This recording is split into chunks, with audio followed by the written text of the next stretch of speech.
82. We got them at home.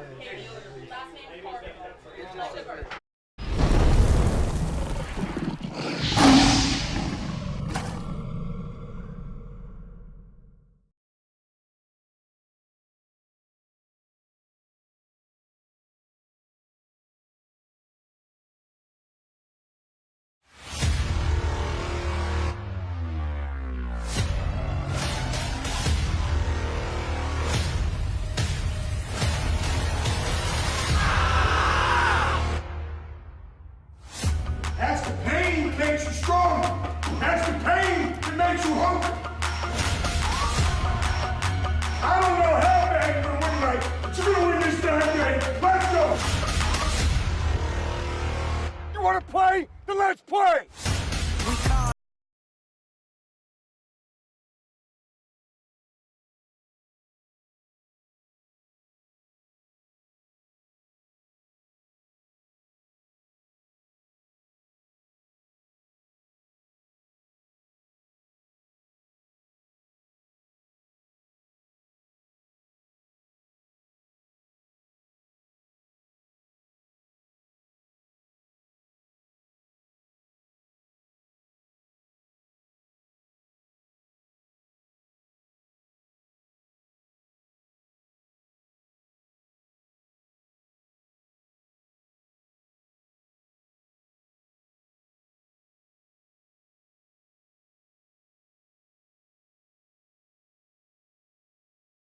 I'm gone.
Hey guys, Chris Conley here from Conley Buick GMC.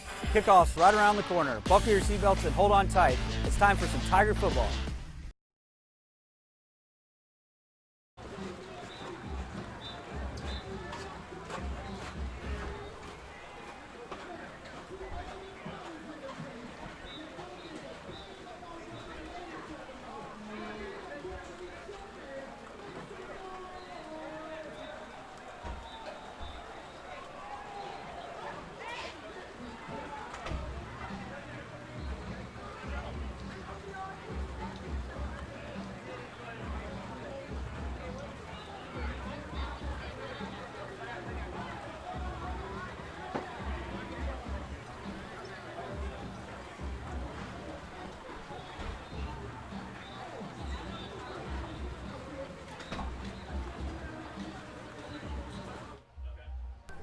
Test, test.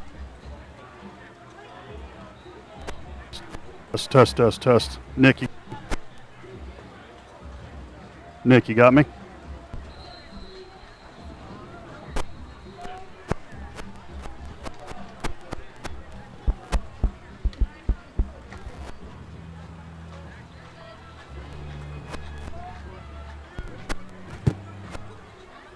Tonight's aerial coverage is provided by the Manatee County Fair, the place to see and be seen, January 16th through the 26th, 2020.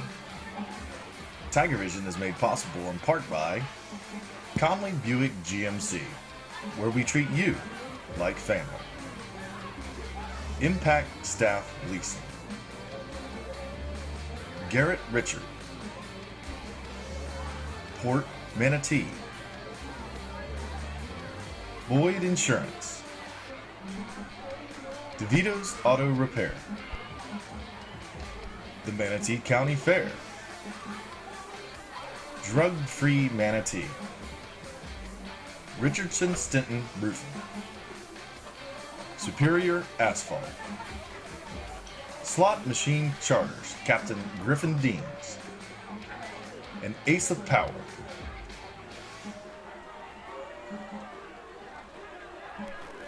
Now live from Harley Stadium on the campus of Palmetto High School in Palmetto, Florida, let's take it to the booth with Brian Varnador, Rick Wells, and Ken Burton Jr. We are live broadcasting from the Suncoast of Florida. We welcome you to Harley Stadium in Palmetto, Florida for the Cross River rivalry. It's Palmetto versus Manatee. Well, we welcome back the number one fans in the world, our Tiger Vision, as presented by Conley Buick GMC fans. Hello again, everybody. I'm Brian Varnador, and I'm joined tonight by my broadcast partners, Mr. Rick Wells, Ken Burton Jr., along with sideline reporter Tom Porter, and tonight's statistician, Mr. Troy Bellamy. Welcome back, gentlemen. Fellas, it's Palmetto versus Manatee, and you know, year after year, we've seen a hurricane approaching the state. Lots of rain here tonight, a little bit of a delay, but tonight here on the Suncoast in Palmetto, it's all about great football, as the only hurricanes we're going to see tonight are the Manatee Hurricanes, who have made that short trip north across the Manatee River. With that, I'm going to turn over to my broadcast partner, Mr. Rick Wells, for his thoughts. Great to see you again, Rick. Ken? Hey, good to see you guys. Welcome another rainy Friday night, something that we have come to expect. Each time that we have played Manatee, the last 4 out of 5 years, rain has affected this game in some way. Tonight is no different. Tonight's going to be about ball control, gentlemen. This field is wet. The tailbacks are going to have a very difficult time to planting that plant foot, trying to cut. I see this offense having to do just a lot of downhill running. Got to secure that ball. We struggled last week, Kenny, offensively on the O-line. We're going to have to try to correct those mistakes and do a better job up front tonight. The running game struggled as well because of just the pressure from the Pinellas Park D-line. And we're going to have that running game here tonight. The conditions are not going to allow us to throw that ball 20, 30 times like we did against Riverview back in the spring. Defensively, couldn't be happier from what we saw last week. Defensively, gave up one bad play. That was just a missed assignment, didn't cut the edge off, and that's going to happen against a 4-star FSU commit tailback. You give him a little bit of room, he's going to take advantage of it. But defensively, we were able to maintain the momentum in that game, and I think that it would be probably a typical game like we had last week. Tonight's going to be the defense controlling this. Very powerful and very speedy offense for Manatee. We're going to have some players in here that we have not seen before, but tonight, once again, it's about ball security. That field's wet, and we're going to have to maintain it. Yes, Rick, you're spot on with your comments. I'd like to add to it. The one thing I worry about tonight is the offense. If I'm going to be a nervous Nelly, last year we put up big-time points, 45 points a game. We go over to Manatee, and we had our lowest output of the year. 2 opportunities inside the red zone, inside the 5-yard line. We failed to score, and as you mentioned last week, if we had any shortcomings, our offense was not in sync. You could see they were just off a little bit. So I think they're going to play better tonight. But if anything about concern is that also Manatee's coming in here after playing a very talented Lakeland Dreadnought team, the defending 7A champs, and they're loaded up again. You don't want to be 0-2 and have to go play Braden River next week. So they're coming here with a chip on their shoulder. They lost here 2 years ago, and the last time I had to go back to find out whenever Manatee was 0-2, and I could only find one time. That was in the Joe Canaan era in 2006. They ended up making it all the way to the state semifinals, losing to St. Thomas Aquinas. So that's going to bother me a little bit. But what I like is the defense, Rick. We've seen them now in the spring game, and they picked right up last week where they left off against Riverview. Two highly talented teams. They have meshed together. Last year at this time, they were the young guys, but now they're our core at the moment. And I watched a little bit of the Manatee game last year, and if you remember, Coach Marino was one hot coach after the game, and he was just embarrassed about their performance. And he told those boys, you remember, he told them, look, when you go shake their hands, you go look those guys in the eye, because that's what winning is all about. And I don't know if he brought that back up to the team this week, but that's what I remember mostly about that game, and that's the hottest I think I've ever seen him. But so it's going to be great. Y'all both talked about the field. I talked to Coach Whidden. He actually went out there and sampled it for me. He said the field is in great shape. It rained hard here from 4 to 5, and then we thought it was finished, and it rained again. But he says it's a little wet on the top, and it's going to come down to the, Rick, again, what you said, the skilled position guys. Who wants it the most? Brian? Yeah, and looking out in the middle of the field, one of the traditions that we're starting here in this long-time tradition, but we're starting the cross. The booster clubs of both organizations have a new trophy out here. It's the Cross River Rivalry Trophy out there in the middle field with the captains. And I'm going to take it down to Tom Porter for the toss and who's receiving the ball. Okay, did not pick up on that. And Ken and Rick, were you able to see? Looking down there, I had a little problem getting in touch with Tom there. So Manatee will receive the kick, and we're gonna get started here very soon. Did we win the toss and defer? We did win the toss and defer. So, okay. So Manatee will be first to receive this, and now the honor guard is on the field, and we're going to stand here for the national anthem.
That was truly impressive. We saw Katie Cardinal have to sprint up the bleachers and come into the press box and just knock the cover on the ball on the most important part of our broadcast. So God bless America. That was fabulous here. She made the press box shake. What a booming voice. All right, well, we got to wipe the tears out of our eyes and get ready for a big football game here. Manatee versus Palmetto here at Harley Stadium. For you fans that have been waiting, it's been a long wait. It's been exciting. You know, one of the matchups that I was looking at, Ken, that's going to be challenging. You know, you saw that Palmetto Tiger defense flying over where they've got a new offensive coordinator over there at Manatee, Jaquez Green. And I think he's played with some teams that have seen, you know, like the old Spurrier teams with the Alabama teams that were flying around, and he had tricky little ways with, you know, with the over pursuit, and that's a major concern. But we're going to have a kick here and get a kick out of great service from our friends at DeVito's Auto in Ellenton, Florida. What a beautiful night here. The rain is cleared, and now the referee has just whistled the ball live. Rafael Gonzalez approaches the ball. It's a long driving kick, and it's going to be fielded there at the 7-yard line. He's got it at the 20, 25, 30, 35. Has a crease, and he's down at the 30. Looks like the spot is going to be right at the 35-yard line. Yeah, one thing I noticed, guys, about the return team for Manatee is they have all of their big linemen out there to block for. They had their big DNs. They had a couple of big linemen up front, so they were ready for a great return. And not a bad job there to kick it off here. Yeah, good field position for the Canes. Look at that big offensive guard out there, weighing in at 340 pounds. Brzezowski waits, hands the ball off to the middle of the field. He's got a little bit of a cut out there, and a great tackle made there. Number 7 on the play, Rick Wells. Well, that was a great job. Tyler Wells, number 15, got his hands on him and slowed him up a little bit. But great pursuit by the rest of the defense. As you could tell when those players were hitting the ground, water was coming up in here, so it is wet out there, as Captain Obvious would say. Yeah, and Raquan Crawford came over there, but great job on that side of the defense. So that brings up a second and about 8 yards on the play. Hey guys, I just want to point out real quick, this is the same staff referees that we had that are the get back boys. They're the ones that are crazy about getting back off the sideline warnings constantly throughout the game. They tore us up and threatened to kick me out of the game last time. So this is this. All right, keep the distance. Time now. Brzezowski's going to take this one, hands it off to the back, middle of the field. Very good tackle there. Goes for about a gain of 2, so that's going to bring up a 3rd and 5 here for the Canes. Yeah, good way to start off the game here by the Palmetto defense. Just about staying strong up front, guys. And we know how big and powerful this D-line is for Palmetto. And as long as those linebackers come up and do their job, and these weak safety and strong safety, we'll go a long way to keeping them contained.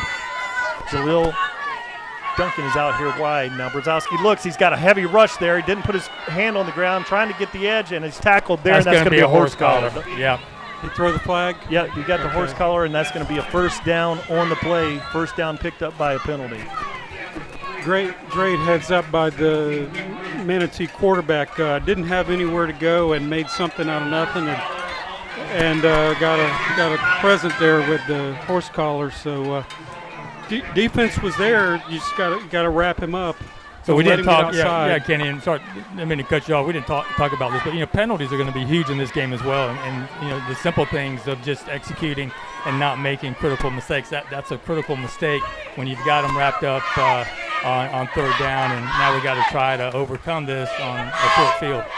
The Canes have the ball spotted at the 43. Brzezowski takes it out of the shotgun, hands it to the back, and there's a big hit, collision in there, but he goes for a gain of about 5 yards, and that's number 25, which is Tyson Phelps on the run.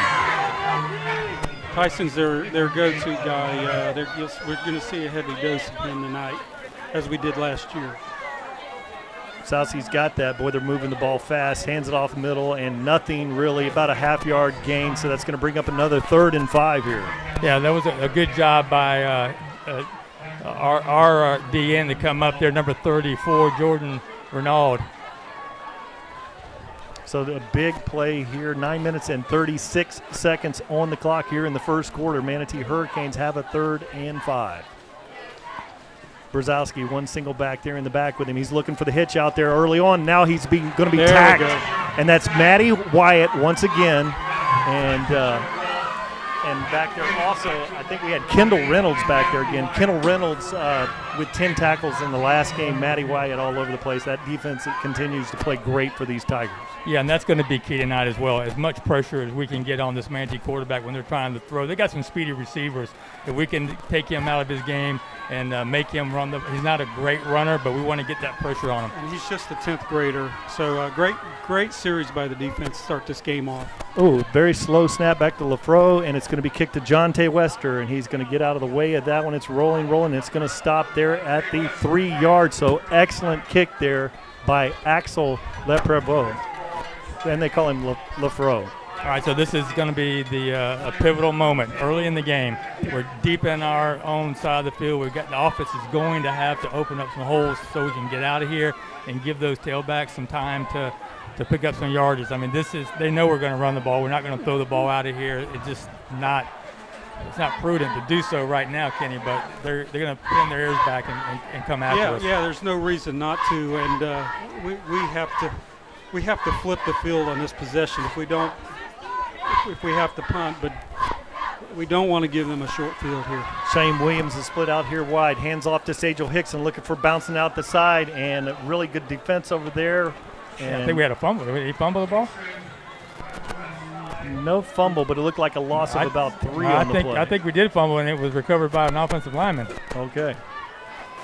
We've got a replay. Do we have replay tonight? So it's right there. No gain on the play, brings up a 2nd and 10. Actually gave us about a half-yard gain on the play. Sajel Hickson has this one big hit in the middle of the field, but he takes it for a nice gain. Going to bring up a very manageable 3rd and about 3. And a good play call. Just go north and south and just get those linemen acclimated to who they're playing up against and open up. All he needs is a little small hole to get through. Yeah, really good play there by Justin Porter, stepping up and filling that one, because Sajel may have gone for another 6-7 yards on the play, but great play by Justin Porter, the linebacker for Manatee. Big back in the backfield this time. Sajel Hickson following that big blocker out there, and it looked like Floyd Dozier got in there. It's a 1st down for your Palmetto Tigers. Yeah, good job O-line on that play, the last 2 plays. Something that we did not mention, guys, it appears that Palmetto has moved Lee Matthews back to his original tackle position. Kenny, I don't know who is at center. Jay West was, I think he was filling in. So we'll have to look here. We also are without Kobe Mays tonight. He re-injured his knee, so he will not be in the game tonight. Looks like number 73 is at center there. Thank you very much, Tom. And that is Jay West has moved over to the center position. Played out there at right tackle, I believe, last week. So there's a shift. Jay West centering the ball, looking good. Yes, Coach Marino has raved about both him as well as Lee Matthews, being senior leadership, just being able to move them around on the line. And I think that was a critical play, Rick, getting that 1st down and getting us some breathing room here. No, it really wasn't. Let me say, I can't really speak enough about how hard Jay West has worked in the offseason, and you can tell his footwork has gotten better, Kenny. I mean, he's worked so hard to be here to help out this O-line. LeJontay Wester is split wide over here to the right. Xavier Williams takes the ball, hands it off there, bouncing that one outside, cutting it in. Great run on the play, and it's going to be just over the 1st down marker, so 1st down Palmetto Tigers. Was that Bubba? I could not tell. I couldn't get a number on that, but it looked like. Yeah, it wasn't. It was not Sajel Hickson on the play. Here we go. Here's the replay. I believe it was Bubba Butler. Yeah, Bubba Butler, number 6, snuck into the backfield. Just a nice run, nothing up the middle, so breaks it outside and moves the chains. High snap. Williams has got it. It's going to be down there, so it's going to be a loss of about 7 on the play. and that may be something that's going to be an issue throughout the night for both teams. That ball is wet, the grass is wet. Tom made a great point as a center, as I was talking to him at lunch the other day about if you lean too far over that ball, you get that weight off kilter. Kenny, that ball is going to take off on you. And you're going to get hit, so you're waiting for that too. It's very critical. Palmetto with two receivers on the left. Xavier Williams under center, hands the ball off to Bubba Butler, and he's tackled there immediately. Great play by the Manatee Hurricane defender there. So the one bad snap has put us in a predicament here at 3rd and 18. It'll be interesting what Coach Ty dials up here for the offense. I think the tackle was that big 99. Defensive lineman. Was it 99? Or was that Quentin Rome was also over there. Couldn't really tell.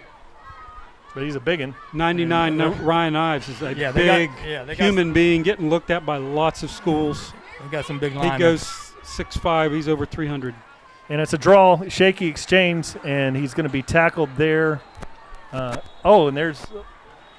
whistle's blown dead, but big loss on the play. We're going to bring up a punting situation for the Tigers. Really got out of sort there with the snap and quarterback exchange. Going to be a factor tonight. The advantage is really with the defenses tonight, Kenny. I mean, they have the upper hand here. I didn't see too many issues with Bubba planting and cutting on the field, so that was nice to see. But this is a huge D line for Manatee, and we got our hands full. Yes. The center snap here is going to be big tonight on these punts. So Jaleel Duncan is waiting, and nice kick there, and it's going to be fielded by Duncan. Reverses his field, looking for the sideline. Palmetto Tigers close fast, and he's tackled. He'll be spotted at the 49. We're right at the 50-yard line. One thing I noticed watching film, they always return to their bench every time, and they started that tonight. Had a flag on the play, probably going to be a block in the back, but let's see as they sort that one out. That was a great open field tackle there by number trying to get a number. I think that was Les Hugh at number 29. So there's a block in the back, and that's going to back him up from the 50. That's huge right there, because that gives us a little bit more breathing room and gets them back on their side of the field. And one thing is, you look across the line there at Kuwan Hawthorne there from Manatee. He goes about 6'1" and 345 pounds. An impressive, large human being there in the interior of the line for these Manatee Hurricanes. So 4 minutes 78, yes. 78, yeah. 4 minutes. He is a big human being. Yeah, and they don't have any weights on their roster, but you can just size them up with our guys. You can put a 3 in front of that one. I can tell you that. Yeah. He moves pretty good too. Brzezowski looks, fakes the handoff, and it's a keeper. Very nice fake on the play, and it goes for a gain of about 8 on the play. Hey, Brian, as that offensive line ran off the field, Coach Kucha grabbed him to the side. Everything was positive. Hey, they were working on scheme. Hey, you should have done this, you should have done that. But he said you controlled the line of scrimmage. Make sure Jesse West has a clean towel to keep his hands dry. But it was all positive. Everything's looking good. All right, Manatee tries to draw the Tigers offsides, no go, and Jace Brzezowski awaits the snap. 2 backs in the backfield back there with him. The very dangerous Napoleon Harris back there. And that is Harris that gets the ball. No, it's Matty Wyatt. Matty Wyatt. Goodness. Look at their guys. Another tackle for loss by Matty Wyatt. And now it brings up a 3rd and very short for the Manatee Hurricanes. Better hurry. They're getting ready to snap it. Brzezowski takes it, fakes the handoff. It's a keeper, and he's going to make it the first down on the play. Pretty good play by Ormsby there, number 61 coming off, but not until the first down was gained. You got to keep your assignments.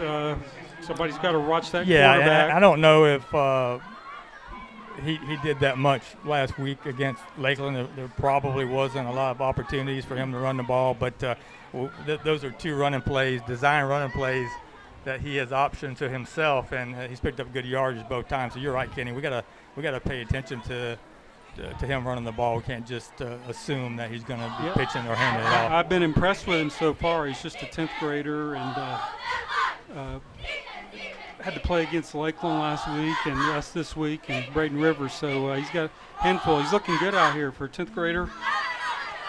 So Manatee has this one on their own 48-yard line. It's 1st and 10. You know, the clock is moving pretty quickly here, down to 3:30 already here in this first quarter. So really the game, you know, after a long delay is being played very fast. Well, we have yet to see a pass, so we might be out of here in an hour and a half. Brzezowski one back in the backfield, and he hands the ball off to the back, stopped immediately. Matty Wyatt's involved, Ormsby's involved, Dozier's involved. Lots of hats on the ball right there, guys. Yeah, a great push off the line by the entire defensive front for Palmetto, and you know they moved a few guys in and out before that series there, and yeah, they're just kind of testing the waters, I think, just trying to get the right personnel in there to match up against Manatee. So 2nd and 10 here for the Canes. Brzezowski awaits the snap, moves things over, and it's another run, and it's another great play by the Palmetto Tiger defense right at the line of scrimmage. So that's going to be 3rd and 10. I'm happy if they just do this all night because we're going to wear them down, Rick. Yeah, and the depth of the Palmetto Tigers, you know, the defensive line, it's hard to call out the names because there's such a rotation this year. Looks like an NFL or a college rotation system. There's not 4. They're rotating about 9 guys in and out of that defensive line. 2:08 on the clock. 2 receivers out to the right. Here comes the Tigers rolling it up. And it's a fake, and they're all over this one, and he's tackled. Great play by Floyd Dozier Jr. So just a great series by the Palmetto defense right there. They were able to overcome. Let's pick up Dozier right here, I believe. Just beats his guy. Oh, great. And then runs down the quarterback. That's what, 275 pounds there? That's 275 pounds, and Rick and I have talked about this. All the D-line out there for the Tigers can go sideline to sideline this year. That is amazing. 100% of them across the line. Bigelow's, he stumbles, and now he's going to try it, and he's going to kick that one. It's going to be high, no return. Get out of the way. Oh, my goodness, and it's going to settle down at the 16-yard line. And a very fortunate play there. We need to put pressure there. That's something we can exploit. It looks like a softball pitch going back there. And credit to Nick Bigelow by not panicking. You know, most would have tried to just tuck it and run, and he had the wherewithal to go ahead and kick that one out. They are very well coached over there. They've got Dennis Stollard, who's been over there 100 years. He's our Robbie Stevenson equivalent, great guy. And great, he knows his kickers, and but they're just softballing that back there. We've got to jump on that, and I'm sure they will. Guys, I'm not sure if you mentioned it or not, but and there, it's a hitch route, little confusion on the route, and back to Tom Porter. Hey guys, I was just pointing out, Kobe Mays just walked past me here with some crutches on. I don't know if you guys covered that already. Obviously. In a rain game like this, probably wouldn't be quite as effective as a receiver. Maybe it's a good time for him to have an injury and not to be, trying to force it anything here with this muddy, slippery ground. So, yeah, and you saw both receivers for Palmetto slip on their cuts coming out, and that's why it looks so strange out there. On that one, brings up a 2nd and 10 for Xavier Williams. 1:09 on the clock. Hands that one off, and running forward, a fantastic run, getting something out of not really much. Not much of a grind up there from the offensive line. That's a lot of Bubba Butler, or it's Sagel Hickson. That was all Sagel on that one. No, I believe that was Curtis Thomas. Curtis Thomas, yeah. Running back, Mr. He can play anything, Curtis Thomas. CT Magic, I like Magic. CT Magic. You were mentioning that on the coach's show. I like that. He's special. He's a hard worker. He gets better every week. Now, Wester is out here wide. And only 2 receivers in the formation this time for the Tigers. Sajel Hickson, middle, and he is stopped there. There's probably going to be a holding on the flag. Got the flag out there, thrown right at the offensive line, so that's probably a hold right there. Interesting call here for the Canes. Probably decline that one. Yeah. Oh, face mask. All right, a face mask, and that's a first down for the Palmetto Tigers. Hey, guys, got a little update on Kobe Mays here. Just spoke with him. He said he has a torn meniscus in his left knee, and he is going to be out for 4 to 6 weeks. Not good news for us. Yeah, I didn't stay in the Holiday Inn last night, but I was thinking 4 to 6 weeks on that one. Torn meniscus. Nice to hear that wasn't an ACL. We'll have him back in time for the play districts, hopefully. And now Palmetto has a 2 receiver set, singles on each side. Xavier Williams, and he keeps it, runs to the middle of the lines, blasted, no gain on the play. Very close to the first down, guys. Can't really tell from our angle if he got it. Maybe just a tad short. Troy Bellamy in the box up here is saying that the Palmetto Tigers have this one. Oh, I think, did they give it to us? Yes, We've they got did. it. Yes, they did. All right. Well, good job by Zay Williams putting his head down, lowering his shoulders, and just picking it up. He took a heck of a hit, though, at the end of that play. I like to see it. You know, one thing that will bring up the completion percentage for Xavier is that, you know, occasionally you have to run and have the will to run. And good play. Look at that cut there. And as the clock expires, the Tigers take that one for a 6-yard gain. So at the end of the first quarter, there's zeros across the board in this Cross River rivalry. So I would say exactly what we would expect during a game like this, with still a little bit.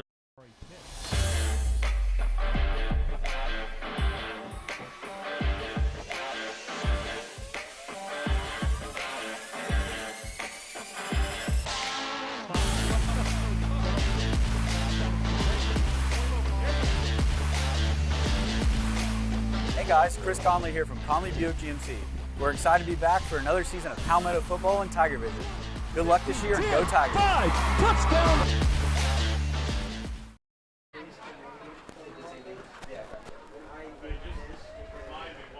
Back to the live action. I just want to say this is classic here. Rolling to commercial, we have Alan Conley here, you know, a great Manatee alum, player, and he's sitting in between all the Tigers and the Manatee crew. He was kind enough to volunteer. One of the things about Conley Buick, Conley GMC, you know, one thing we've seen from them over the years, the family, they treat you like family. Well, that's really a testimony. Coming up here, you know, good friends with Jordan Varnador, a Palmetto Tiger guy, and we've got a Conley up here, kind enough to jump in and help us with the technology. Just a great family, and, you know, a great company. Great place to get that fleet truck.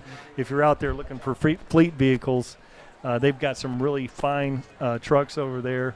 It's something I'm probably going to be checking out here pretty soon. But back to the live action here, beginning of the second quarter.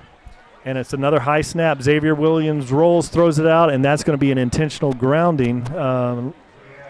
He was out. He was not outside. So, yeah, you've got the intentional grounding, and that's going to bring up another punting situation here for the Tigers.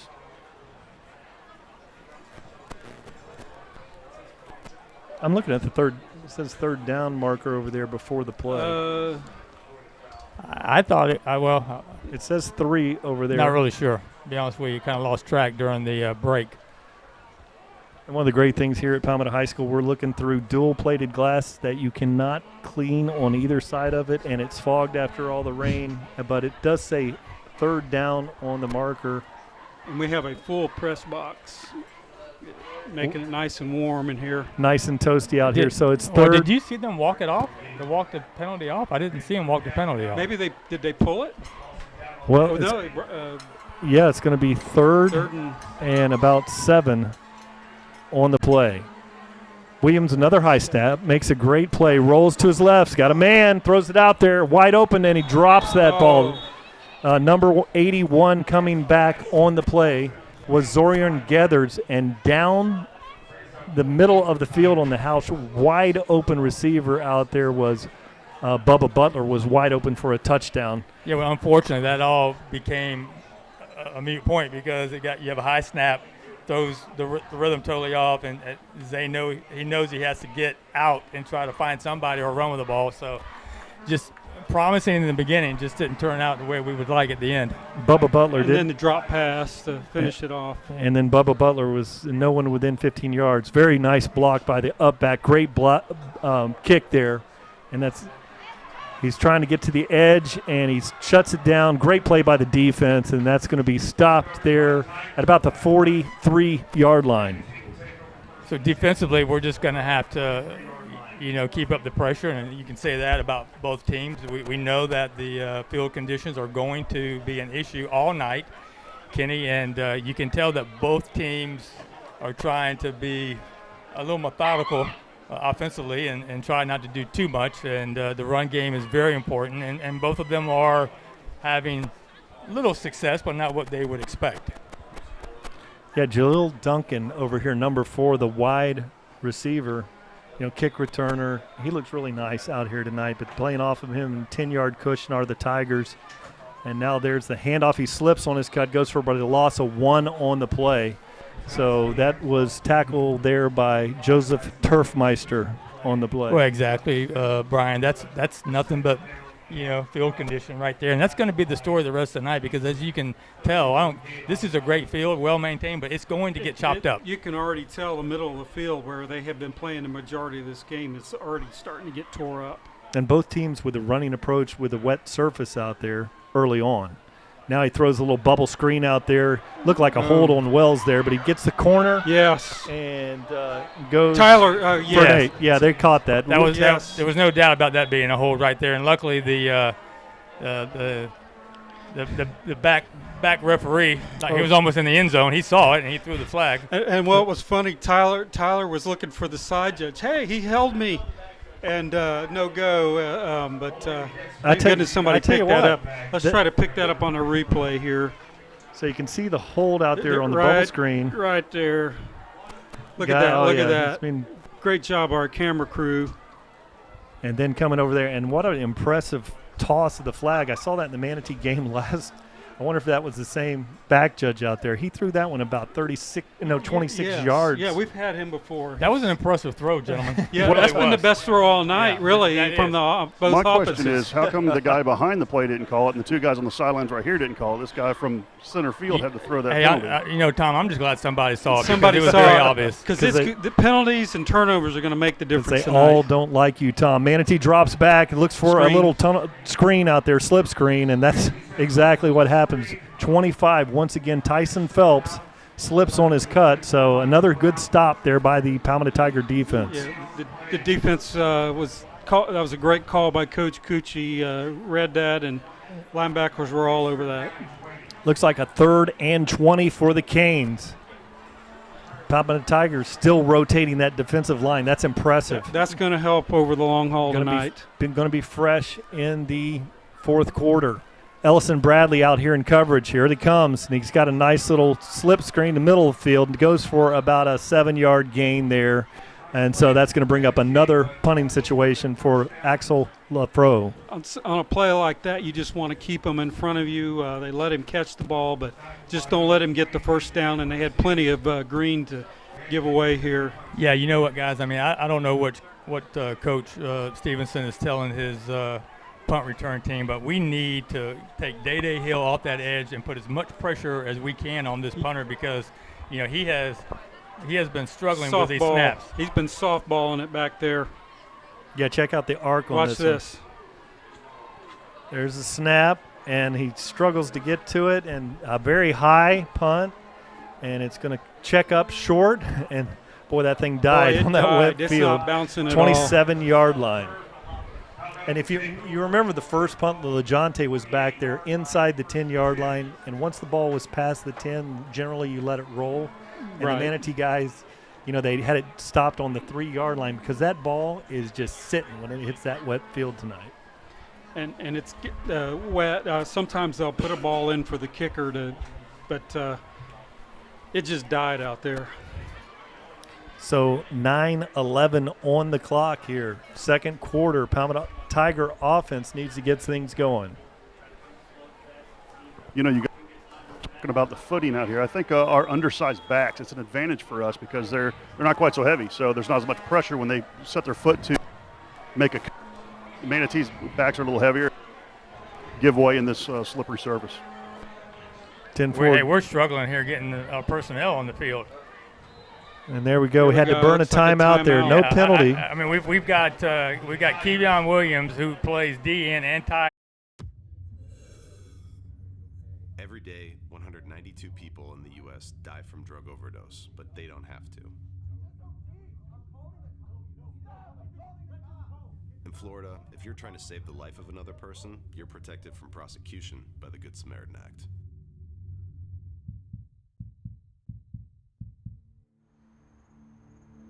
You just saved her life.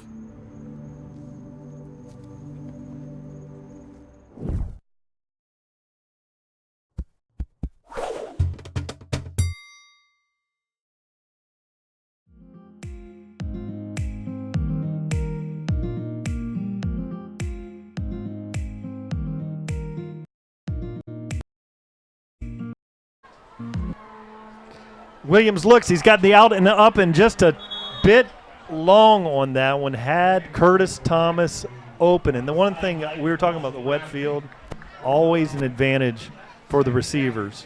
And, a lot of teams will go to that run-heavy game, and we're just going to run it out and slop it out. But it's much harder to defend than it is to be an offensive player. And you could see it right there. That's a touchdown if that one's placed on the money with CT Magic out there. But Tigers now have 2nd and 10. Throws a hitch out there. Big tight end out there. Makes a fumble on the ground. Manatee Hurricanes recover that. Calling him down. That's Kevion Williams. That's the tight end. I tell you, I thought it came out early, but he called his knee down on the play. We'll get a look on that on the Tiger Vision pick up replay. His knee, just a quick down and out. Let's see. Tries to make a move, and Very I don't know how. close. Very close on that one. I don't know how it just came. It didn't look like anybody hit him. Yeah, just slipped on his Just cut. Slipped on his cut. Yeah.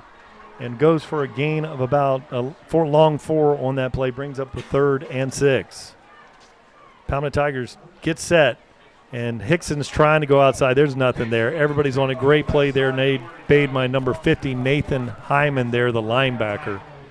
Canes were all over that play. Way off. The snaps are still high, and just that half of a second is enough for the defense to get the advantage on the running back. Yeah, even on the instant replay on the throw, Xavier made a good adjustment on that and got it out quick to make up for the that split second. Rafael Gonzalez back to punt. 2 returners back there for the Canes. Great snap. Boy, you can see the difference on the snap, and he sure needs a good snap because they're firing back there fast. Great Braden Nickel. That's why he's being so heavily recruited by colleges. Made a great snap, and then is the first guy down there to field that impressive play by Braden Nickel. Well, Braden Nichols is the long snapper. I'll call him the All-American long snapper because you can tell the difference when he gets out there. Can you not? I mean, yeah. Hey, field conditions, what they are, you can tell no difference in his play. With a pursuit of the Manatee defense, most teams that they play against with a snap, that is a blocked kick on that last kick. Right. They were back there extremely fast, but great snap by Braden Nickel. Puts it right on that hip. Brzezowski looks things over, hands it off, and that's going to be Jabari Dunbar, I believe, running that one in the center of the line for about a 4-yard gain. Nothing spectacular, just a straight dive. Well, I mean, Manatee's going. They understand that they're going to have to change the running style. I mean, they're slipping, sliding all over the place. And a big back there. Dunbar goes for about a 3-yard gain. Dunbar's somebody we're familiar with here on the Spring Classic with the Tigers. Had about 30 or so rushing yards for the Tigers. Now he's a Manatee Hurricane over there. So the Palmetto Tiger defense probably familiar with Jabari, but Jabari's a nice-looking back, 6'1", about 207 pounds. Another delay. Dunbar has it, goes for the first down. And that's probably the best series they've had running the ball straight at us to get a first down. Because they understand that's what they got to do, right? They know what they got to do. Look, we got players running off the field. That's going to be too many men on the field. Yes, too many men on the field by the Tigers. Great play there by Wells coming up. Nice job late for the flag loss on over the play. here at the backside judge. And then it looked like we had a block downfield late there by Jill Duncan. So we'll see what happened.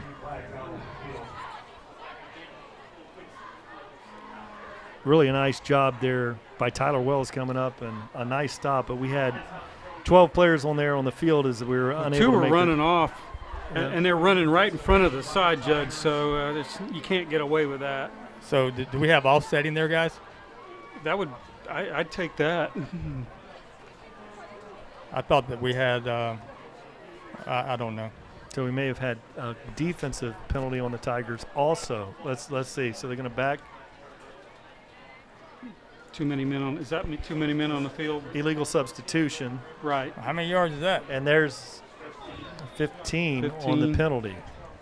So both of the penalties were on us. I guess at least one declined one and took probably the better penalty. So I didn't see the rep. Did we have unsportsmanlike? Yeah, it had 15 yards. Had to be first down.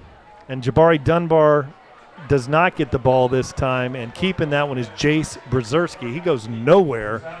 A loss of about 2 yards on the play. That would have been one time on his read that he would have been better off giving it to the back. There was just nowhere to go. Watching here, reading and our guy's right there, and there's just nowhere to go. Yeah, 3-yard loss on the play. Great job there after coming back from the penalty. What a hard-fought game here. 5:53 on the clock, zeros on the board. Brzezowski fakes the handoff, still has it, throws it out there, and there's nobody there. Great play by the defense. That's going to be Braden Nichols, and he needs to watch himself on that. That's uncalled for. That's going to be an unsportsmanlike because of the way he came up. And oh my goodness, Braden knows better than that. He knows better than that. Let's take a look at that over there. After the play, we have see him come in, unsportsmanlike conduct. And then a shot right to the head there. Well, no, that's not where the flag was. It's when he gets up and does celebration. Yes, he celebrates right here. He just waves his hand saying nothing on that one. Wow. That's the kind of stuff that you can't do when you're in a game like this. Like this. So that's giving them a first down and the momentum that they're struggling to move the ball. We can't help them out. That's pretty tough. And then 1st and 10 for the Canes. Dunbar has it, takes a couple good hits in there, goes for a gain of about 3 on the play. You know, we've had these real close games with Manatee before several times in the past where, you know, it's a field goal or it's an extra point that wins it, Kenny, you know, and so every yard is so critical here, and you just don't know offensively how many opportunities you're going to have. And the difference, though, those games were high scoring. Right. Now 2nd and 8. Brzezowski throws out. He's down right there. And so it's going to be a short gain on the play. It's still going to be 3 yards. And we got a flag on that. No way. We got a flag on that? Now that's not – that kid doesn't know. Ooh, now that's a tough one. I think that's not right. I mean, he's already trying to make the tackle. He doesn't know that knee is down. There's no way that you can stop when you're coming up from the corner. When you're coming from the corner, there's no way that you can pull off of that. You cannot stop. Let's look down. He's down right there. Is that going to be helmet? I'll tell you what, guys. I mean, was there a whistle? We don't know if there was a whistle. There was a whistle as he's already into his tackle, but that's the kind of stuff that it's accumulating over. Well, we've just given him 3 big penalties. Well, that's 30 yards right there. That's been their whole offense here. Other than the 3 running plays, they got a first down. Yeah, I think so. We got a bend here, but we don't want to break. And here we go. They're inside the red zone now. That's just, you know, I don't agree with that call at all. I think that's a little. Yeah, I didn't even like that's a little elementary, guys. 1st and 10 from the 12. And this one is taken there. Nice hard run for about 8 on the play. They're going hurry up offense, and the Palmetto Tigers are trying to get a substitution in there. And so now 4 minutes and 37 seconds on the clock. 2nd and 2 for the Canes. High snap and a very late handoff, a big hit, but that's looks like a first down on the play. Ball's out. Tigers have it. And they were going the other way, and he is going to be tackled there at the 21-yard line. He called him down. He called him down, guys. Okay, let's look at that on the replay. They can't change it now in high school after a referee makes the call, but let's look. You know, the Tigers were celebrating. Shaky exchange on the play. So the ball was coming out. Ball's out. The ball is out. The ball is. And he is not on the ground. His knees aren't down. And right there, he's the ball down. is out. That's just, that's a terrible call. Yeah, his knees didn't touch the ground. His bottom didn't touch the ground. Tigers pulled that one out. Let's look at that again on the replay when we get a chance. But after this play. They came back and changed it. Hey, good job, referees. Good job, referees. Let me tell you what that one is here. Tonight at Palmetto Tigers. We have a Jumbotron out the end zone. Maybe they looked at our replay. We have the Jumbotron in the end zone, and the eye in the sky don't lie. Kind of tempting there for the crew to take a peek at that, and you could clearly see that the ball came out. It's out right there. Now his knees aren't down, and see his knees are still up, and here comes this. The ball is behind the big lineman. Great play. So credit on the play to Joe Jumbo, the Jumbotron. So 4:22 on the clock, and the Palmetto Tigers have the ball. Canes were driving there, had the ball down to the 3.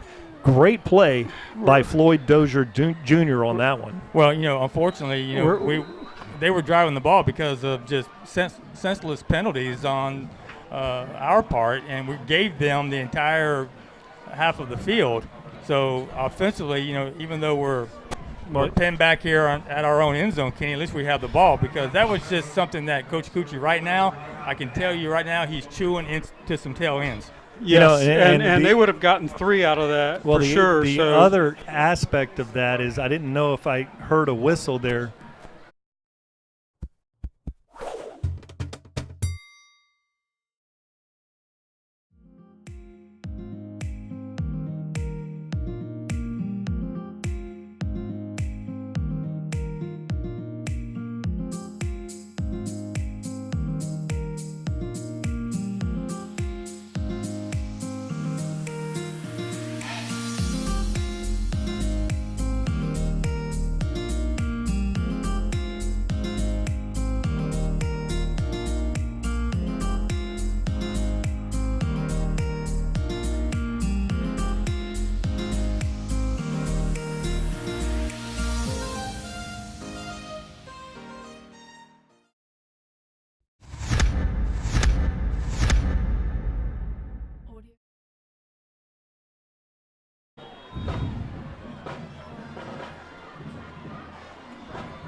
Get out of that end zone. Get out of that end zone. It's a safety. That's a safety. Now, what I was going to go before the commercial break, the other aspect of the play that you saw before then, with the recovery by Floyd Dozier, he was able to return that to the 20-yard, about the 20-yard line. If you remember the play, the fumble recovery was made. The Tigers came out, returned it all the way out there to around the 20-yard line, but maybe a whistle was blown. So the Tigers had to take that one coming off the 2-yard line. So a critical piece. That's something I was going to mention as we went, because Dozier did not only the fumble was forced, but they were able to pick it up and get it out.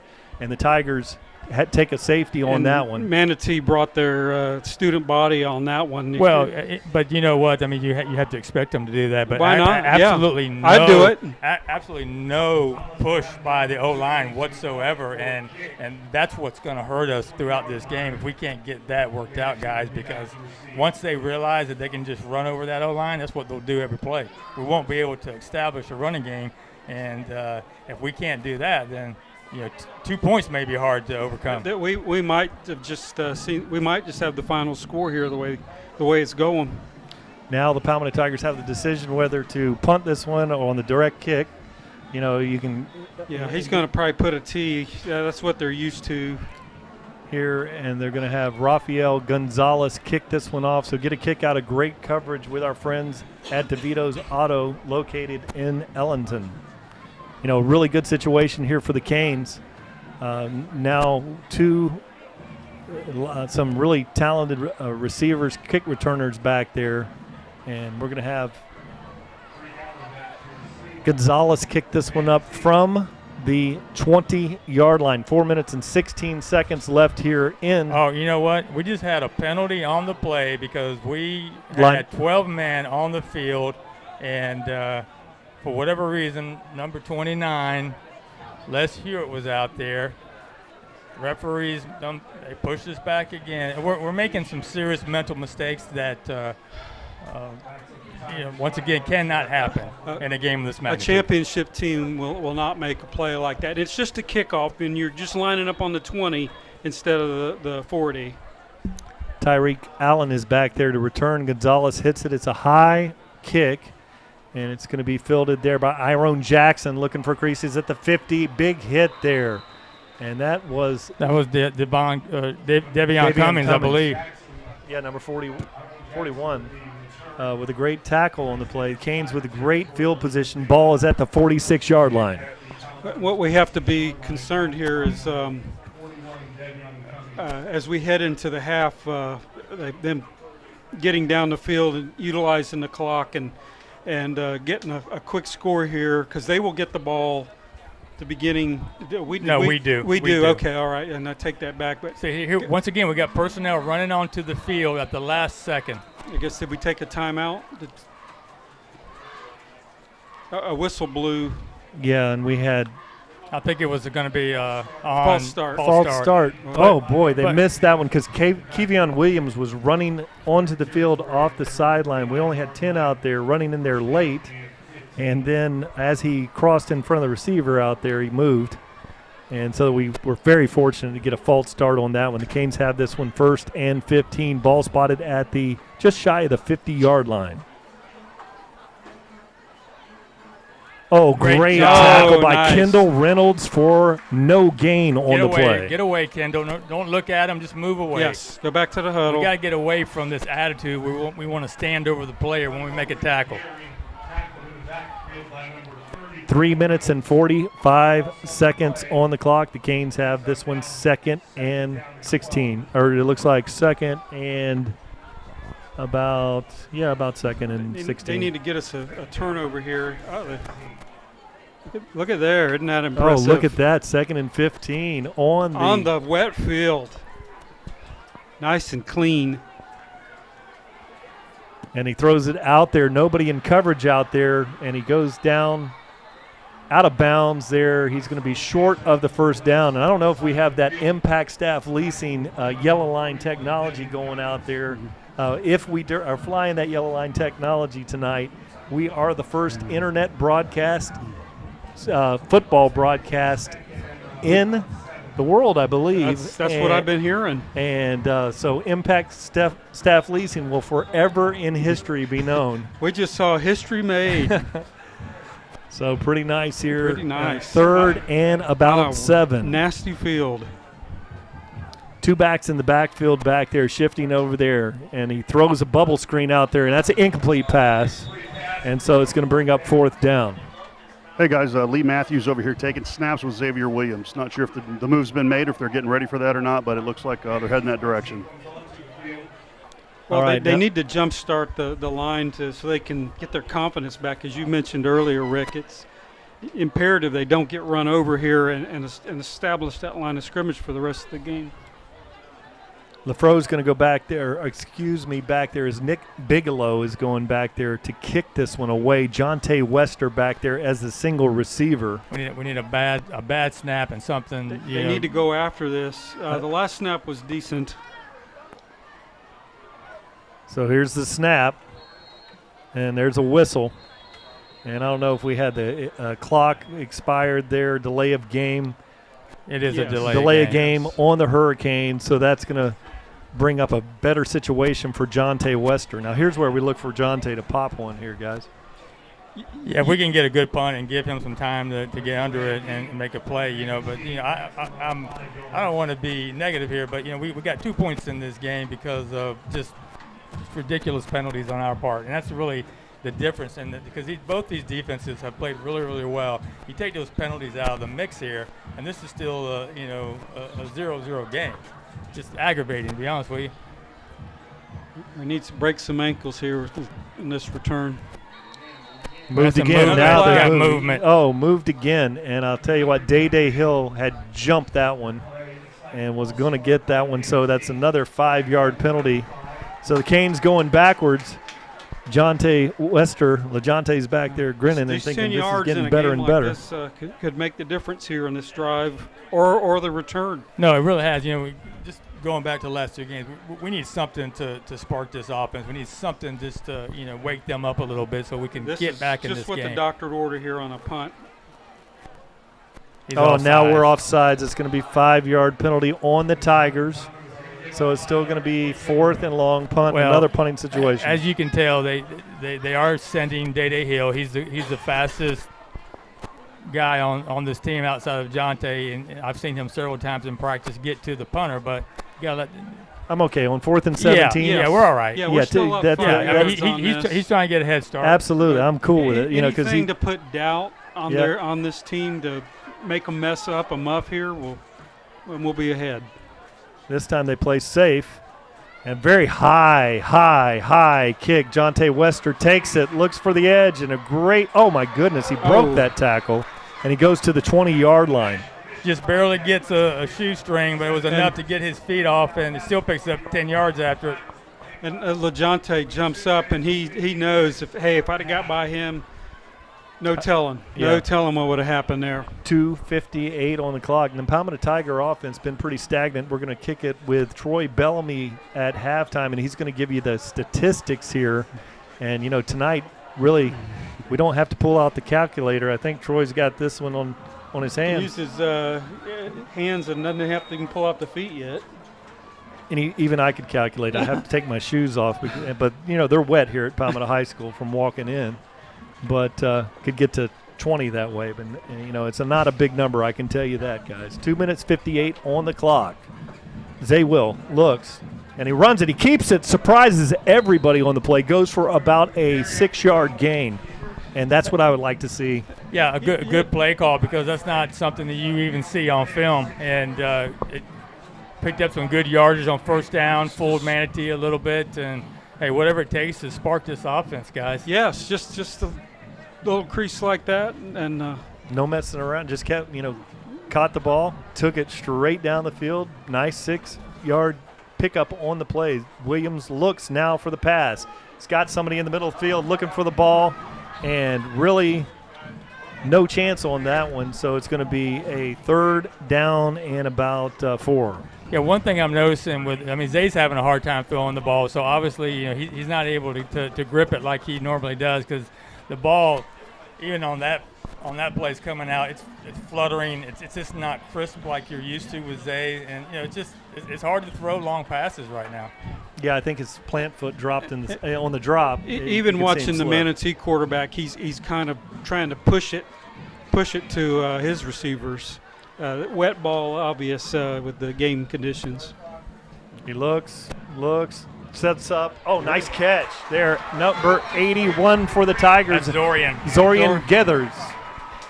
And then he zips a nice little slant there and makes it look like they've been doing it all night. Nice pitch and catch. And Zorian is a 6'3", 165-pound junior. Nice play. Oh, man, threw that route at about the 8-yard line. It looked like Butler or Thomas over there tried to catch it. I think it was Jonte. LeJonte. He doesn't miss many. I think he had to stop and lost his footing and just wasn't able to regroup. I really think he was setting up to, had the defender on the inside, was trying to put on the brakes and was running before he caught that one because, trying to take that one to the boundary. Not many people can do that. No. 2:04 on the clock. Palmetto Tigers need some points on the board. Ball is at the 40-yard line. And Williams keeps it, surprises everybody. Great run on the play, and he goes for about 6 yards.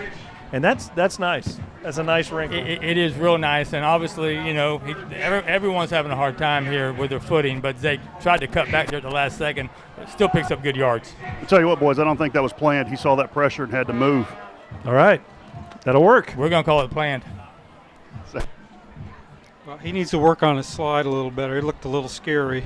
133. Really big need of a first down here are the Tigers. Williams back there, 2 receivers out here on the left, 1 single out there to the right, and there is another penalty, and that's going to be on the Tigers. Oh, boy. Yeah, that's not a good time for that. No. Third and 3 in this conditions are manageable. 3rd and 8 is I tell you, you know, daunting. Yeah, this is really a time when you miss Kobe Mays. I mean, you know, he's one of those receivers that can go up and help a quarterback, and even if the pass is off a little bit, you know, so not having him here tonight, it hurts this offense tremendously, and I just hope that and it makes it easy for their defense to absolutely they can send the linebacker when they don't have to worry about him. Sajal Hickson's back there in the backfield. The line. Williams looks, middle screen, throws it out there, and he goes for no gain, little slip screen, and that's going to be no gain and brings up the 4th down, 49 seconds on the clock. And timeout, Manatee Hurricanes. So during this time, what they're going to be thinking about is, you know, the pressure of the punt. Did we go for the punt block here, set up the return, stop the clock, and try to get some more points on the board for the Canes before the end of the second quarter? Yeah, I think they want to capitalize this and look at that. Try to make a difference there. Isn't that sweet? Look at that impact staff leasing first down marker there. That is sweet. Kudos to the guys in the truck, but here live, that's a lot of work to get that, to make that happen. So here, only 2 points on the board after nearly 2 quarters here.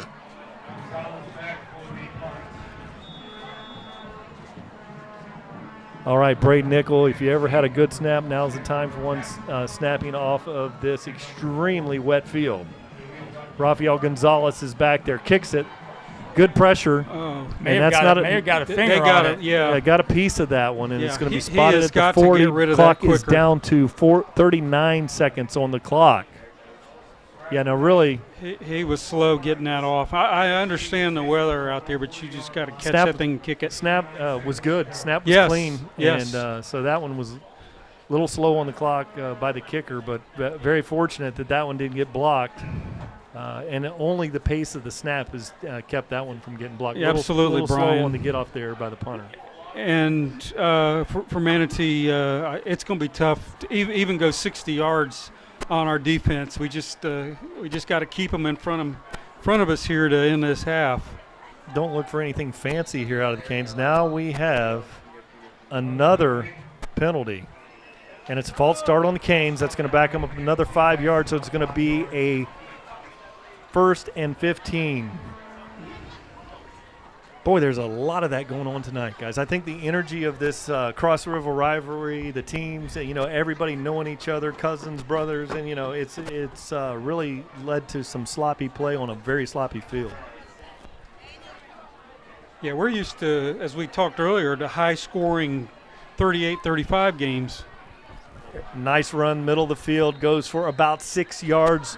Clock continues to burn here. Yeah, 30 seconds. That's the unfortunate thing for Manatee. that's too many yards, right there. So, but Davion comes up there. If Davion's coming there to make that tackle, then he's picked up more than we would like. The clock's just running right down here. I think they may run one more. They may just they're going to take this stop one. it. They're just going to they call it a half, I think. Sending a signal to the Palmetto Tigers is, hey, 2 points on the board, and that's what we think we need. We think we got you defensively tonight. So at the end of the first half, your Palmetto Tigers trail 0, and the Manatee Hurricanes 2 points. Yeah, so we can go right back. 3 costly penalties, even though we got the ball back there and we're able to get the offense out there. Really, those penalties put us deep in our own end of the field, and there's the 2 points right there.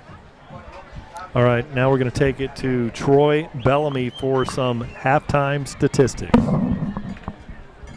Good evening, folks, and again, welcome to Tiger Vision. This is Troy Bellamy here with your halftime statistics. And as Rick mentioned early in the broadcast, he said the ball control was going to be key in the pregame, and as well as cutting down on penalties. Those things manifested themselves. We were able to control the ball. We weren't able to really move the ball in these wet conditions. The most offense has been created by penalties on both sides. And so I don't need an abacus to take out take out my abacus to calculate the stats here. There's not very much in the way of statistics, but for Manatee, Jamari Dunbar created a problem for the Palmetto defense with his power running.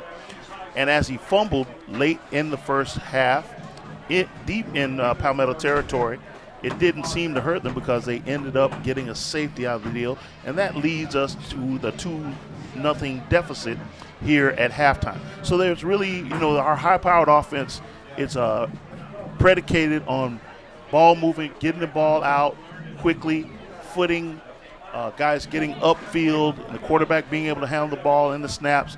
We just have not been able to do that tonight with these wet conditions. Hopefully the second half, the guys will realize that this is just football and we need to get right after it. Back to you guys. Thanks, Troy. Great observation there. One thing with a great offense, it's almost like dancing. You got to have rhythm out there, and the offense really wasn't able to establish any rhythm out there in the first half.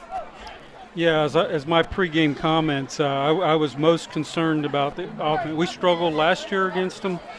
They game plan well against us, and the weather and the field has kind of neutralized the game, and it's just going to be a slugfest here in the second half, and we still got a great opportunity to come out ahead, but we're going to need something to put us in a position to win this game, and it's going to be a special team play or a turnover on a short field, and it could be 3-2 when this thing's all said and done, Brian.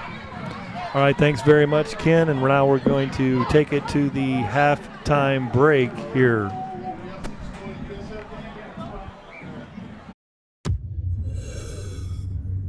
Every day, 192 people in the U.S. die from drug overdose, but they don't have to. In Florida, if you're trying to save the life of another person, you're protected from prosecution by the Good Samaritan Act.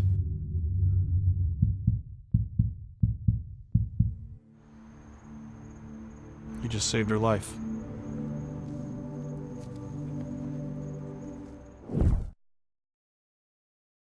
Hey, this is Mike McDonald with Conley Buick GMC. During our summer clearance sale, we are liquidating all of our 2019s to make room for our 2020s.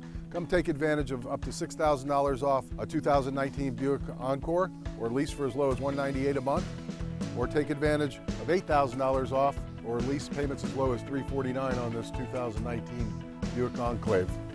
These vehicles won't be here long, so hurry in while supplies last. Only here at Conley Buick GMC, home of the lifetime powertrain warranty.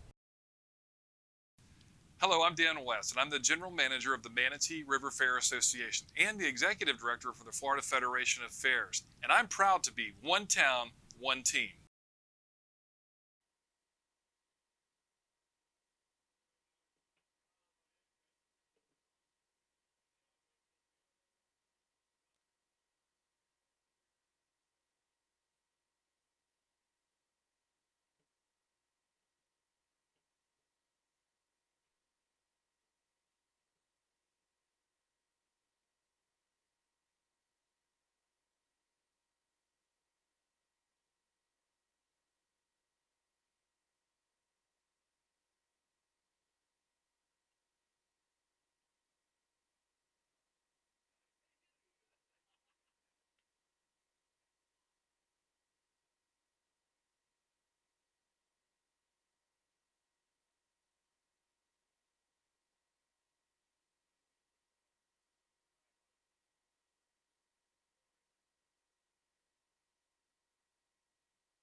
Palmetto Tiger fans, here at Tiger Vision is presented by Conley Buick GMC. As you're looking over the facilities here at Palmetto High School, we want to ask you for your support. The Palmetto High School Athletic Boosters is an independent organization and was created to support athletics at Palmetto High, to continue to fund the great sport programs here at Palmetto High School. We need your help to support our teams, and that means you, Lauren Shackford, and Bill Davis, watch from Tallahassee, Florida, class of 1982. We want you guys to join the Booster Club tonight, and I was thinking about this with the assistance of Tiger Visions and the thousands of faithful viewers we have. Let's get it started tonight. It's going to be kind of fun to see how much we could raise. Next week, we'll give you an update and tell you how well we did tonight. So during this break, we're having some clock issues here on the field. You know, I want to encourage everybody to go to that same www.palmettotigers.com landing page, palmettotigers.landing page, and at the top of the page, click on Join Boosters. It's the same site that you use to join to watch Tiger Vision, and you'll see things like the IPFAM membership annual 2019 on the left and the red and black booster membership on the right. And, you know, I'm a member of the IPFAM membership, which is I pay $5 a month. And let me tell you a little about it. Clemson, there's a little school up there you may have heard of. They started something, I think it was called the IPTAY Club, which is huge, and they raise more money than anybody else, and people don't know that. And then that's I pay 10 a year, I think is how they started that up there in the 30s during the Depression. And so here at Palmetto High School, we have our IPFAM program, I pay $5 a month. You know, and that's how we're setting this up. And, you know, I often wonder, we got thousands of people watching us here on Tiger Vision. You know, we need support here in Palmetto for our student athletes. You know, if we had 1,000 or so more former alumni and Tiger Vision fans from all over the country join the program and help boost this athletic program, well, tonight the technology's here. You could get on there and make it happen. So, you know, I was kind of thinking, let's do it. And we have some fun during our next broadcast as we're going to thank you. And we're going to let you know how we did out there. And for our local fans attending the game, the Red and Black Club that we have will give you that VIP treatment here. We've got the Hickory Hollow Hospitality Tent, and we provide a college game day experience here on the campus at Palmetto High School here on Friday nights. But let's have some fun with this. Again, it's www.palmettotigers.com. You're there already tonight. And click on to the booster programs. And we thank you for being Palmetto Tiger boosters as we look at these aerial shots provided by Manatee County Fair.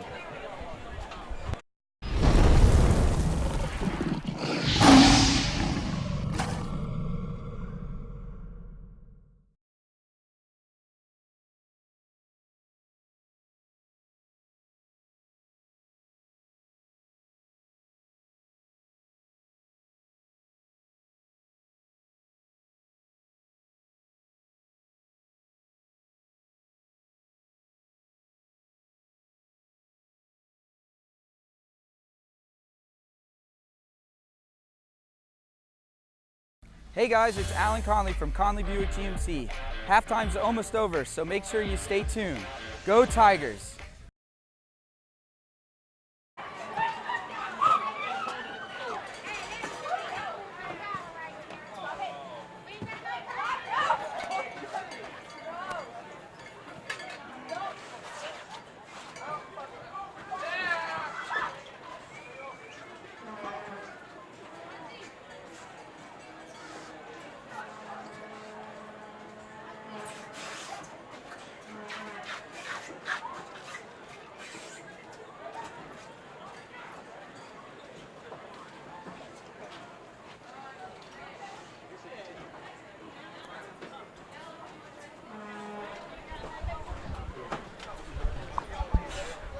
Brian Varnador back here with Ken Burton Jr. and Rick Wells. Welcome back to Tiger Vision as presented by Conley Buick GMC. Joined tonight here on this Manatee Palmetto night. Up here in the press box with us is Alan Conley. We're having a fun night here, but really on the field it's been a little bit of a snoozer out there, kind of sitting around watching how's my beard coming in tonight, guys. A 2-0 score on the clock after the first half of football. So first I'll start with you, Rick, and what are your observations? Well, I mean, I'm a little disappointed with the way that the offense has struggled, even though we've had to play on a very wet and very chewed up field. Up front, we're just not able to get any push. Our running backs are unable to get through any gaps. It's just been hard to watch, to be honest with you. We expect more from this team because we know what they are capable of. The defense has played very, very well, except for that one series where we had several penalties that it could go either way, but they just were not smart penalties.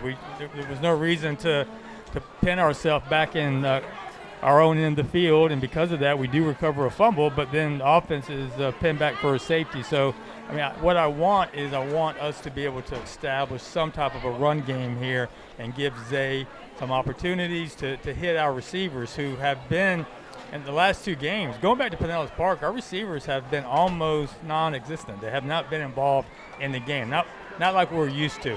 And so I know Coach Ty and Coach Marino are, trying to get this thing figured out. Defensively, we're able to move players in and out. Really haven't seen any down play at all from the subs that come in because they're really not subs. They're all A squad players that come in here to relieve each other to give the other player a break. So what I'm looking for, guys, I'm looking for the offense to wake up, to do what they're supposed to do, and to put some points on the board so we can come out and come away with this little win tonight. Yeah, and I think, Rick, I think the defense is going to have to kickstart them, give them a boost here. They're going to have to, like they saved the touchdown. It could be 7-0 right now. They're going to have to create something, a turnover, fumble, something to on a short field. Even if we get a field goal, we could win this game 3-2. I think that, and all they got to do is muster a short drive to get down there, and that might do it tonight. Yeah, what we have to do, we have to stay motivated, we have to stay focused, and we have to stay upbeat. We cannot get down at all, no matter what happens throughout this second half, because we know we have the playmakers to score and to score quickly. I don't know exactly what's happening offensively other than we just don't have that push up front that we had during Riverview during the spring game. So we're just going to have to figure it out, and we're going to have to put our nose to the ground and really, just kind of punch our way out of this. And they have to remember, it's just 2-0. There's yet to be an offensive score. Somebody's going to have to step up here and make the play. Really, I'd look at this opportunity to, you're really having a hard time dropping back to pass, you scan the field, that kind of thing. Really might be a good time to run some tunnel screen action, have the far receiver running straight down the line of scrimmage, just a little bit shy of the line of scrimmage. Have the blockers just fire straight down the field, and then if you can pick up one block out there on the slot, you only need to get one block and one cut, and that may be the formula. Because the running up the middle of the field is tonight with the Palmetto Tiger offense, it's just not happening. And trying to throw the ball beyond 10, 15 yards is going to be a challenge.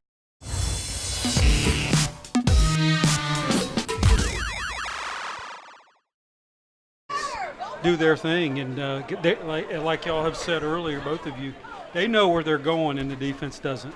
Yeah, here's the deal. Make no mistake about it. This field is chewed up. This field is in bad shape right now. But it's an even playing field. Manatee's offense has not let it up at all themselves, right? So both defenses are playing extremely well, and I would say at some point one of these offenses is going to break loose. And I have to say that, we don't have a category for this, but the impact staff leasing statistic of the game provided by Troy over here, Palmetto Tiger defense with 75 yards of penalties. So 75 yards of penalties, that's almost an entire football. That's almost giving them 6 points on that, so you should be happy that you only have given up 2 points on the board when you've given up 75 yards of defensive penalties on these Yeah, Tigers. and I'm pretty sure, Brian, that 45 yards came during that one series that pinned us back there in our own end zone. Over a set of 3 or 4 consecutive plays, Rick. Right. Yes, and put them in the only red zone we've had all night. And Now, then they coughed it up, and we got the turnover.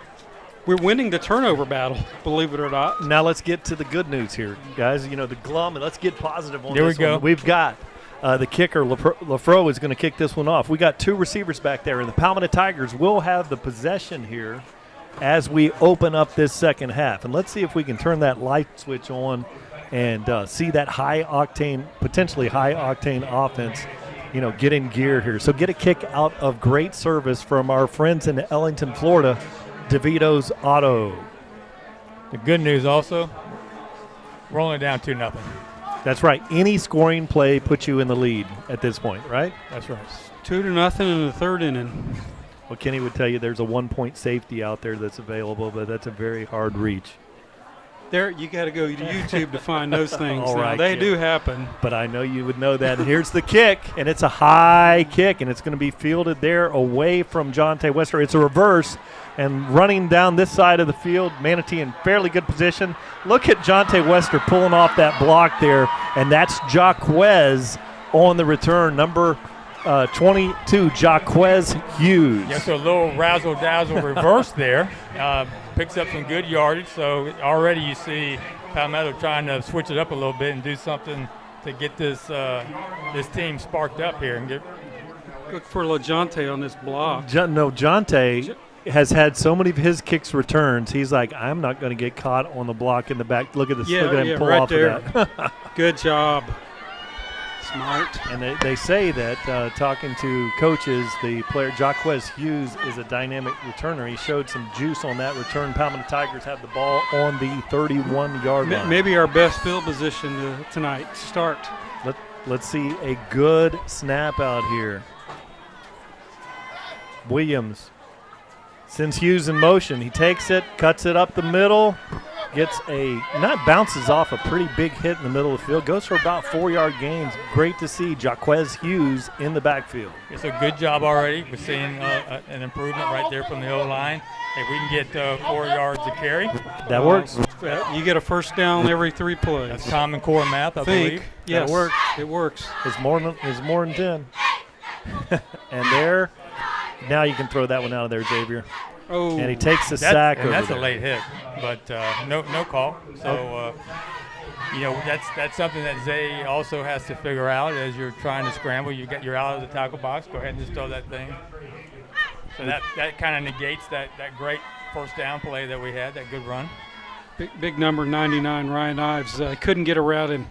He moves well for a big guy. He's getting looked at by lots of schools. Lots of times you come out of this with 3rd and 11, you're going to look for a slip screen or middle screen, jailhouse screen, but it's a good time to go ahead and throw it straight down the middle on a skinny post with one of the other receivers while they expect the screen. Now he looks, throws it the middle of the field, and it's incomplete pass, but the play was on right there. You can see they were. It was there, Brian, and Bubba jumped just a little too early to bring that ball down, and but Bubba 9 out of 10 times is going to make that play. He just jumps a little early here. He's coming across the field right there. Yeah, just a little early. Good play call by. I like the play call, Great. and it was spot on, and it's going to stretch the defense out next series, hopefully. Whew. And there's the kick out of there. And that's a nice one. Oh. Rolling, and a long kick on that one. Ken, how far of a punt was that one? The ball was at the 30-yard line when he kicked that one away. Line of scrimmage. Line of scrimmage at the 30. 30. And they're on the 20, 50 yards. So a nice shot in the arm there. And this might be Manatee's worst field position so far tonight. So big play by Rafael Gonzalez with a great kick. And this is where the defense, who has been playing, other than the penalties, as you said, Rick, this is where they can turn this game around here with a big play here. Canes are going to start out at the 20-yard line, and he throws a little hitch out there wide. Good tackle out there, but he rolls out of that for about a 6-yard gain on the play. You know, and that's a good play by the offense of Manatee there. Mm-hmm. And that Jaden Corbett over there, number 80, he's really nice. You know, got to watch some film on him. He's a nice receiver. Tall. 2nd and 3, 9:59 on the clock. Handoff in the middle. It's blown up. Matty Wyatt's back there with other Tigers, so no gain on the play. Probably a loss of about half a yard. Yeah, so the defense is really going to have to just stay status quo here, control the tempo of this game, not give up anything big, just continue to play smart football because we're going to have to help the offense out as much as we can with decent field position. And you can see that Impact Staff Leasing first down yellow line there, and he throws the hitch. Great play by the defense, steps in front there. Great coverage over there. That's Matty Wyatt right there. Matty Wyatt comes there from his linebacker position, dives out there, tips the ball. Just another super athletic play by Matty Wyatt. And really good coverage over there. Matty White knifes in front. Gabe Avendano sitting back there in perfect position. Great defensive call there by Coach Pat Cucci. And now LaFro's going to kick this one. I'm sorry, is that Bigelow that's going to kick that one? That's going to be Nick Bigelow back there. Kick it. Hurricanes run a player in there late. Everything's fine. And John Tay Wester back to return. Low snap. And he gets it off. Oh, it's a high kick. Maybe. Let's see, it's not going to bounce very much on this wet field. And it rolls out of bounds at the 43-yard line. Yeah, so once again, very good field position. So the defense does their job, gentlemen, and they get the ball back to the offense with good field position. And now it's just up to us to figure something out here. Yes, and we netted 13 yards on the exchange of punts here. So sooner or later, we got to capitalize on this. Might be the best field position we get all night. We just can't go backwards, Kenny. You know, yes. Positive plays. Yes. It's those negative plays that have been killing us, and you can expect that with the field being bad. Zay Williams looks. Butler rolls out of the slot position. Now he's in the backfield. Hands off to Butler and diving forward for a gain of about 4 yards. You know, it's a classic thing tonight. We've got Conley Buick GMC. Conley's over here, Alan Conley, setting up the first time ever Impact Staff Leasing first down yellow line. It's a pretty cool night here for us at Palmetto High School. 2nd and 8. Big one here. Zaywell looks. He's got a wide open receiver. Jonte, big hit out there. Hangs onto the ball. Gain of about 2 yards on the play. I think the same thing happened to number 26 from Manatee that we had called on us. I thought he hit him with his shoulder. No, I think it's going to be a taunting. Oh, okay. Let's see if we can get a replay here. Okay. They can slow it down here for us in the booth. I thought the hit was clean. Put his shoulder in there. The hit did not look like a targeting call here. And so Jonte Wester gets this one. Bam. And watch him when he gets up. Oh yeah, he looked. He's saying something to him right there, and the referee heard it. Yes, and LaJonte knew exactly what was going on. Once again, a lot of emotion in this game, as we talked about before. These players know each other from Pop Warner. They play together. They've got family members on both sides, and I'm not saying that we have to be super squeaky clean. You got to let them play a little bit. I mean, emotions are going to run high. It's a violent game. Yes, it's a violent. You get a big hit, and that was a good play on his. And he held on to that thing too. He held on to it. Jonte made a good play, and it was a hit with the shoulder and a big hit. Now it's Sajel Hickson. He cuts it outside, hurdles the tackler. We got another flag. Is that going to be on? We got a penalty out there. 53 on the linebacking core is back there. Looks a little disgusted. And generally, that's in the area of holding. Holding, you would imagine. Yeah, and these Rick, as you said earlier, those negative plays that are killing drives on both sides of the ball tonight. And Rick and Ken picked this one up. It is holding on the Tigers. And that was from about 3 yards down the field, so spot foul. So, we get a good penalty called against Manatee for once, and we get good field position, and then we give it right back. And, it's just kind of been the way it's gone tonight. So if there's any way we can get past these penalties, we may have a good chance to put some points on the board. Second down and 18 for the Tigers. Changing things up a little bit in the backfield, goes to a slot back situation, and Zaywell throws it out there, and he's got, miscommunication on the route there. Yeah, that's a killer because Jonte was wide open. He was wide open, yes. Unfortunate. Exactly what you wanted, and it looked there for a moment. I don't even know if Jonte saw the ball. No, they're not on the same page, but that was one of those deals where Jonte Wesker was even. I'll tell you guys, when they lined up, they saw the defense, all the coaches started going crazy over here. They knew that was going to be there for them. Yeah, that was a deal where if he's even, he's leaving. Jonte was leaving, but unfortunate to make the connection there. Williams run.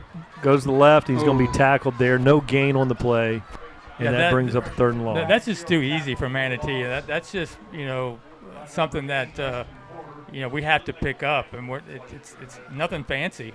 We're just leaving wide open defensive players coming right into Zay's face, and nothing he can do there. And that's really been the difference in the game, is that we just don't have enough time to hit those routes. Ball's right at the 50-yard line. Yeah, we need to. I don't know if we can get the first down here, but whatever, we need to get a good chunk of yard and punt the ball back down the field and play some more defense here. Might be our best strategy, but let's see what happens. And he slips, and he's going to be sacked there. And so that's going to bring up another punting situation for the Tigers. They're going to be punting. The ball is going to be snapped by the long snapper from the 42-yard line. Yeah, and that's really unfortunate because I think it was Sagel put a good block on that DN that was coming right. Porter. Right. Does a good job of getting a block, and Zay just slips. And we can talk about this field all night, but it goes both ways. And this thing is getting scary. Punts and punts and punts. It may come down to a snap or a mishandled snap, and there's a shank of a kick, and it's going to go for nothing. And just that one right didn't bounce there, and it just sat right at the 40-yard line. So Manatee has great field position from their own 40-yard line. 6 minutes and 25 seconds on the clock. Yeah, what we need here, guys, we need a turnover by this defense to try to get put a little life into the sideline here and see if we can. They may have to score for us, right? They may have to score for us. Yeah, while we have this water break, we think of our great sponsors out there, Richardson Stinton Roofing, located in Manatee County. And after you had that rain this afternoon, probably thinking it's a good time to make the call to the fellas over there. It's a call that I recently made, and they do great work over there. And so if you're here in Manatee County and you've got that old roof, it's time to rip that thing off of there and put on one of those beautiful new roofs there by Richardson Stinton Roofing.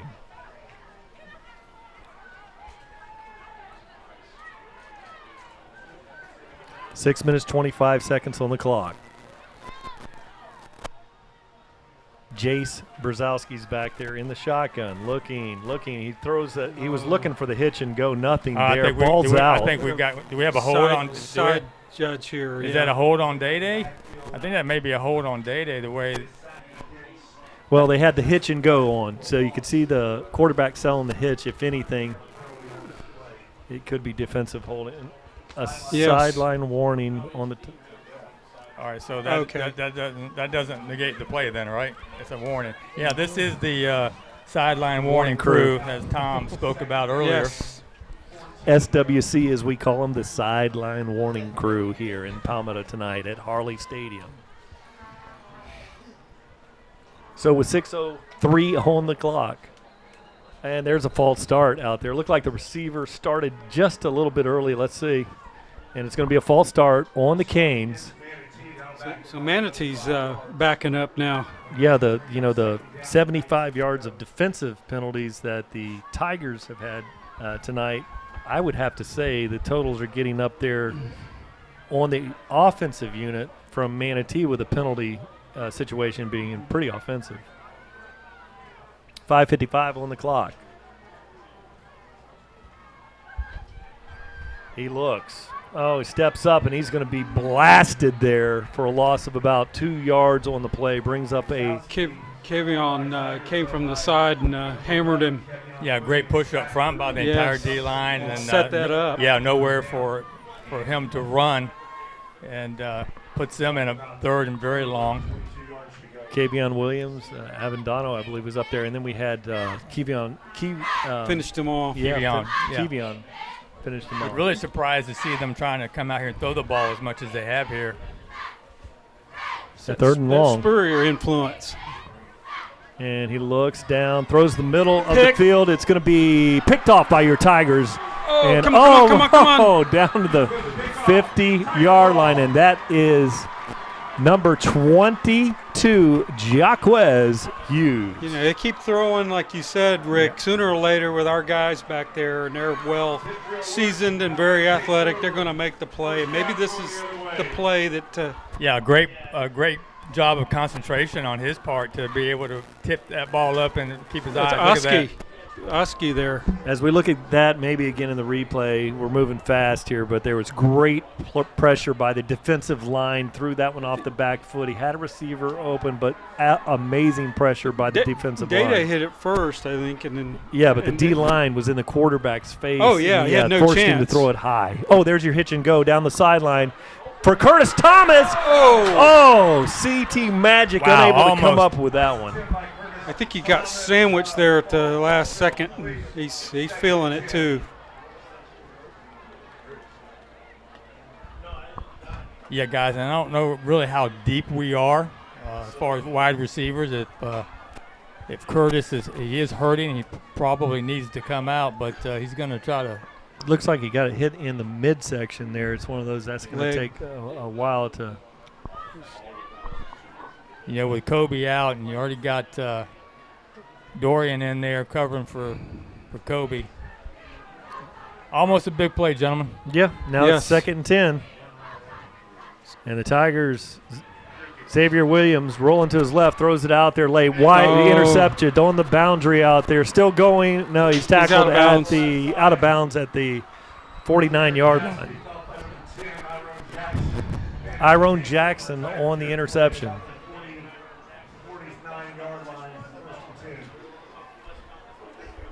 See who he was trying to throw to over here.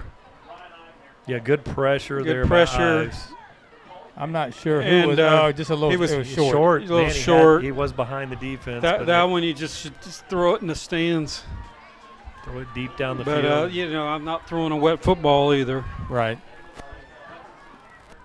So now the Canes have this one in pretty good field position again, and the ball looks like it's going to be spotted at the 48-yard line eventually. The chain gang is moving things along. So it's been a little exciting here. We've had some excitement with some interceptions, not much else. Just great defense. Yes, absolutely, Kenny. And just, you know, hey, we still have an line. opportunity here. And the yellow line. And now the handoff, the middle field, Dunbar fighting forward, goes for a gain of about 1 yard on the play. And that's Tyson Phelps. Correction on that one. Tyson Phelps up there to make a no gain on the play. Tigers have been pretty solid in the middle of the field tonight. Really, defense tonight is way ahead of the offenses out here for both units. And there's another penalty out there. And that one is going to be offside encroachment there, 5-yard penalty. And so that is another defensive penalty for Palmetto Tigers. A 5-yard penalty on that one brings up a 2nd and 4. Yeah, I mean, it's time for a gut check here. We just got to, we got to stop them here, guys. We can't give them much more.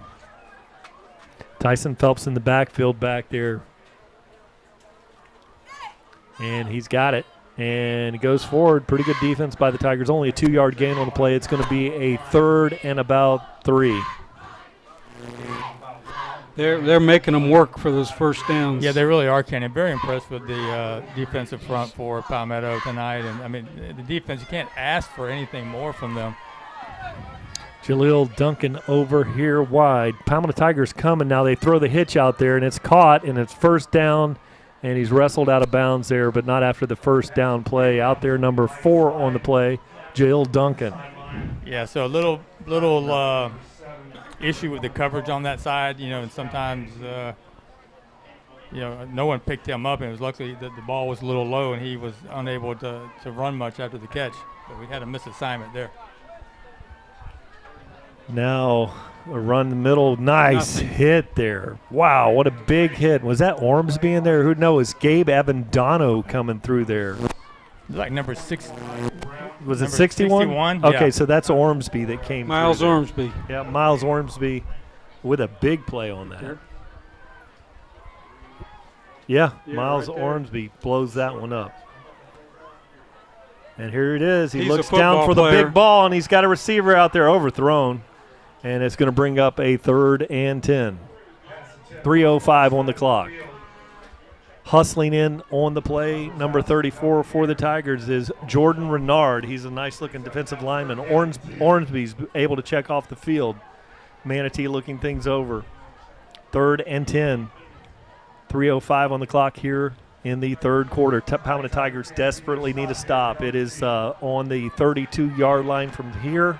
That would be a 49-yard field goal. On this field, that would be very difficult tonight. The Palmetto Tigers need to come up with a stop. And then their jump-off sides. So now it's going to bring up a 3rd and 5. Yeah, we just, we're a little eager. We've had great push all night, and, just trying to get to that quarterback.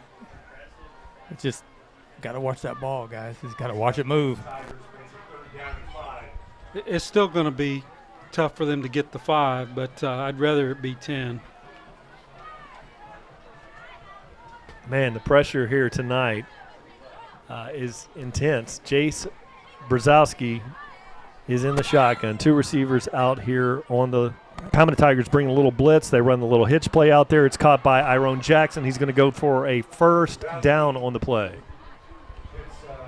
But right now, offensively, Manatee, they're making the plays. We are not. I mean, they're picking up a little momentum here. Obviously, they are, they have figured out some offensive schemes that they like, some matchups that they like. Our own is a dual threat, plays defense and offense, and he's a talent. This is a D1 guy. Oh, yes. Oh, yeah. Now they go with a little zone read that time, goes for about a 3-yard gain, and I'll tell you, on that one, if Brzezowski keeps that one, there was nobody home on the backside on the zone read. Floyd's down. Hopefully Dozier's just a cramp. down, Just down a on cramp, the play. hopefully. Yeah, stretch that cramp out. Let's take a look at that maybe pick that up on the Tiger Vision as presented by Conley Buick GMC replay. But what you saw was a little zone read dive and scary play there, because if Brzezowski keeps that one, the corner was wide open. This defense has been on the field a lot tonight, guys. It's hot out there. It's humid. You're working extra hard just to keep your feet planted. Just a running lot in of the strain. muck, a lot of strain on the lower extremities there, Kenny. Yes.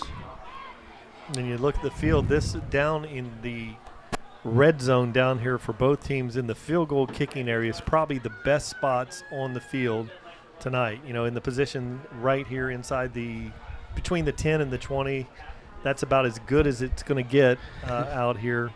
And points are precious. Manatee would settle for a field goal, but looking to get 6 here. Dunbar in the backfield. Corners playing off on the far right-hand side. They throw it out there. Nice play. And there's that big former basketball player, and that's an incomplete pass. And Kevian Williams, 6'3", 240 pounds. He just swatted that thing right out of the air. Watch, get up, jump. Oh, that was awesome. It's like he was spiking a volleyball. It was like, that run-out layup, and you got your last guy back there defending the press, and he just sends it out of bounds. And so, yes, that's a great description. Yes. So now, big play, 3rd guys. and 8. We got him right where we want him here. We got to hold him. No penalties. We can't help Dunbar him. in the backfield back there with Berdzowski. He looks, steps Nowhere, up. The Tigers there, and there is a great play. Matty Watt. No, that's Gabe Abendano. No, that's going to be Miles Ormsby. Ormsby. Goodness, he looked like it was so quick. I thought he was a linebacker. Yeah, look at this. Look at that. He keeps Ormsby. He fought off a block and still did not let him get outside. And he is a football player. A big play in this game. Man, he had the speed of a linebacker there. I thought, man, that had to be Avendano. Yeah. But 61 on the defensive line. 26-yard line is where this one's going to be spotted from. Always watch the fake, gentlemen. Absolutely. Today especially. So the snap is good. Nearly blocked. Kicks up. Looks good. And a great-looking kick there. And it's good. And that was Axel Lafro. So the Canes lead this one 5-0. Yes, so great job by the defense. And even though that's more points on the board, that's still we're only one score away. Well, that was a victory. Right, that was a victory for the defense. That was a victory. So and we can just get one ball in the end zone, guys. We got another cramp coming off. But Axel kicked 3 field goals over 40 yards against us last week. Turned it last year in our game against Manatee, and that was the 9 points that was that put them for the win last year. So let me point this out. So talk about the humidity. So now Day has a cramp. We just saw Floyd with a cramp. Tyler Wells had a cramp in his calf. These kids this defense is getting worn down, and that's something to watch here as we get into the fourth quarter. But you can only drink so much water. Yeah, we're not charting the time of possession here tonight, but I can tell you that it tips heavily favor in the Canes tonight, in my opinion. Oh yeah, and the defense has been out there and forever. That's something we should have considered as far as who can grind the other team and hang on to the ball. I can tell you what. Now we're barely getting Tyler Wells. I can tell he's still kind of suffering a little bit. He's out there getting in his spot. The personnel were not on the field, and luckily Manatee was taking their time getting set up for this kickoff. But it's something we definitely need to keep our eye on. Yeah, you'll never see Tyler Wells run like that. He had his toes sticking in. You can see that he's laboring out there. And now LaFro kicks that one, and it's going to be short, and they're going to be offside. So they're going to back him up 5, and let's do it again. And here's time for some Jonte Wester. So now number 25, Robert Gavin, comes in to replace Tyler Wells, who's still suffering from a cramp. I tell you, man, it's going to be hard for these cramps to work themselves out. There's just not enough Gatorade out there. They don't get better. They don't get better. Once they're in, they're in. Yes. Usually that's it for the next. You don't sleep well that night either. Yeah, it's once they don't disappear in 10 minutes or 5 minutes or. So LaFro's going to kick this one, and a really big opportunity here for the Palmetto Tigers out there. And with all the slipping that's going on, it's one of those situations you don't want to have one of those block in the backs or one of those type of situations. And you also have to look for the kicker could slip on his plant foot and kick it thin and get a sky kick there, and the ball may come up short. LaFro get a kick out of good service with our friends at DeVito's Auto in Ellington, and this one is going to be returnable, and that's Jonte Wester. He's at the 15. He's at the 16, 17, or he's right at the 25-yard line. So 25-yard line, ran a long way, but starting at the 25. Time really for the Palmetto Tiger offense to get on track. Just need one good sustained drive here. Really, or one play on a one play in the drive. One slip yes. of a DB, and this game you've got the lead. So I again, I like the bubbles and the tunnels and just slip a tackle and make a house call.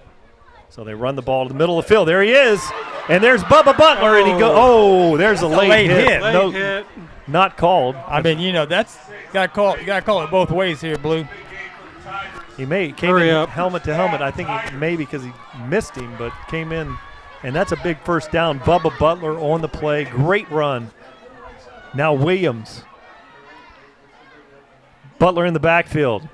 Cuts it up there. Nice. Goes forward for about a 6-yard gain, and that dude has the heart of a lion, man. I'm telling you. That's not a big guy. He's the smallest guy out there, But too. man, is he moving that pile. 5-yard gain on the play.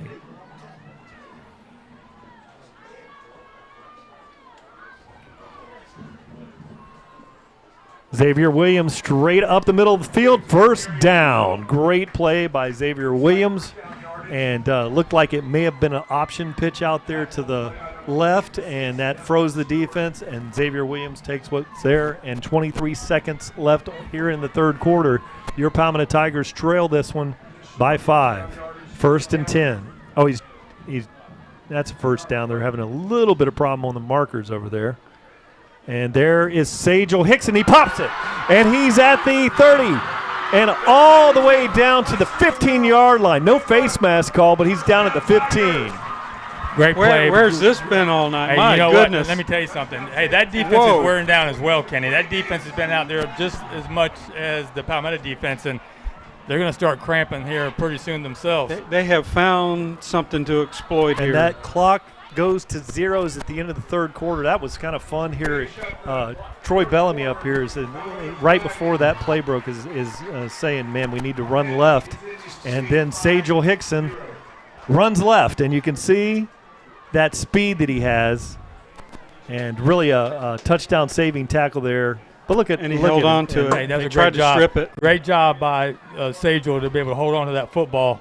Yeah, as he's twisted around like a contortionist. I mean, I don't even know how he held on to that football. Yes,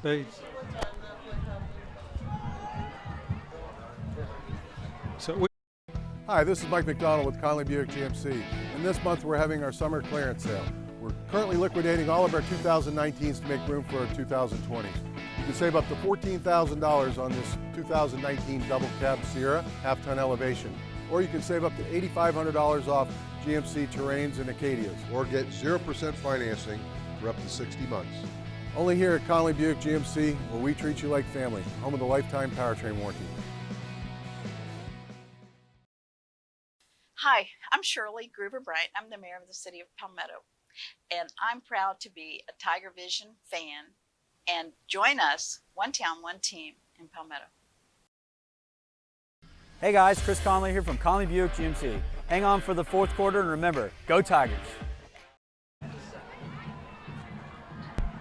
Xavier Williams throws the option out there. Sajel Hickson, just get on it, and he does. There's going to be a loss on the play. Tigers are in the red zone, but you hate to see that start is a loss of 4 yards on the play, so it brings up a 2nd and 14. I like the play call. Just need to execute, and the last few plays we can make this up.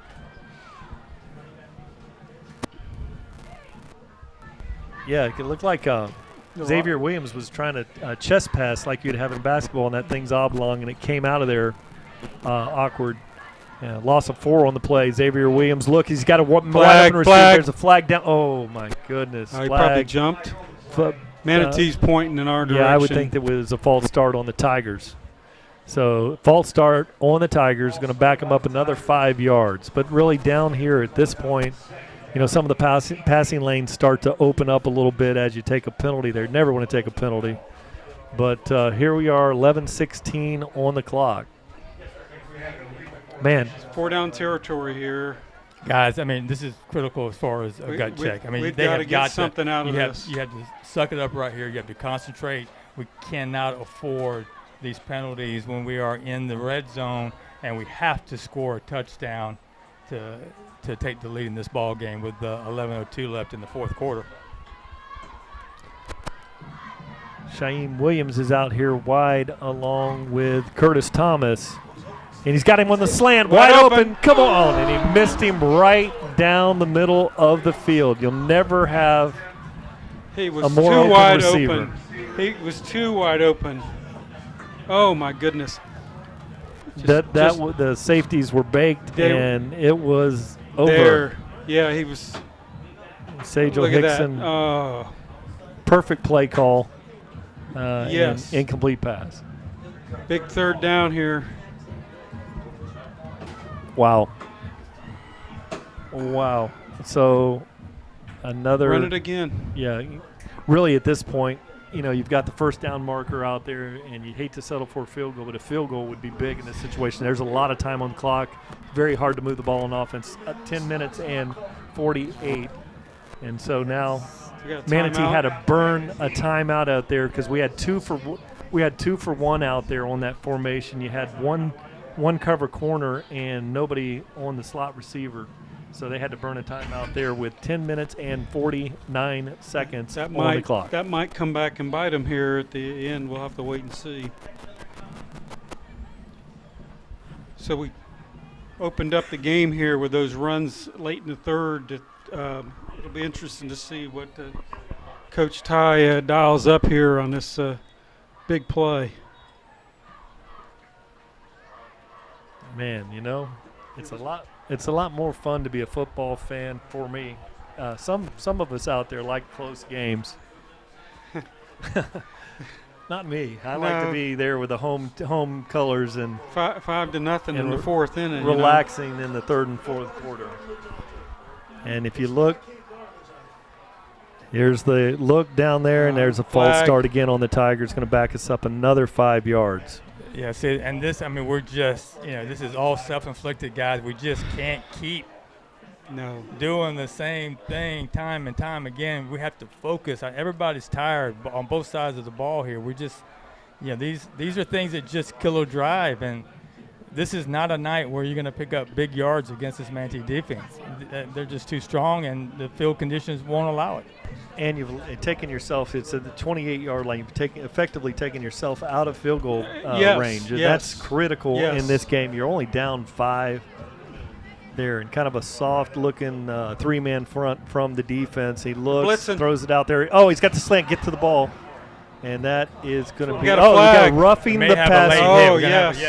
That's going to help. It's not going to do everything you need, but it's after the play, and it's not an automatic first down here in high school. Probably third and 6. Yeah. A manageable third and 6. Yeah, so we'll take it. Yeah, 3rd and 6 now. And that was very fortunate. I tell you what, Jonte came across on a tunnel screen there. And he was going to clear him. Yeah, he's just been a little high with his throws tonight across the middle. Just struggling just a little bit. Take a little off of it, and you got a touchdown pass. So it's 3rd down. 3rd and 6 is what I'm thinking it'll be. Not an automatic first down here in high school. 3rd and 9. Well, 3rd and 9. Okay. 3rd. Wait a minute. They're putting a first down on the dead ball. Is it? Hey, I'll take it. They got it marked on the far first down. Okay, 1st and 10. That's huge. So that would be after the play was completely blown. Dead ball. That's it'd have to be dead ball. Yeah.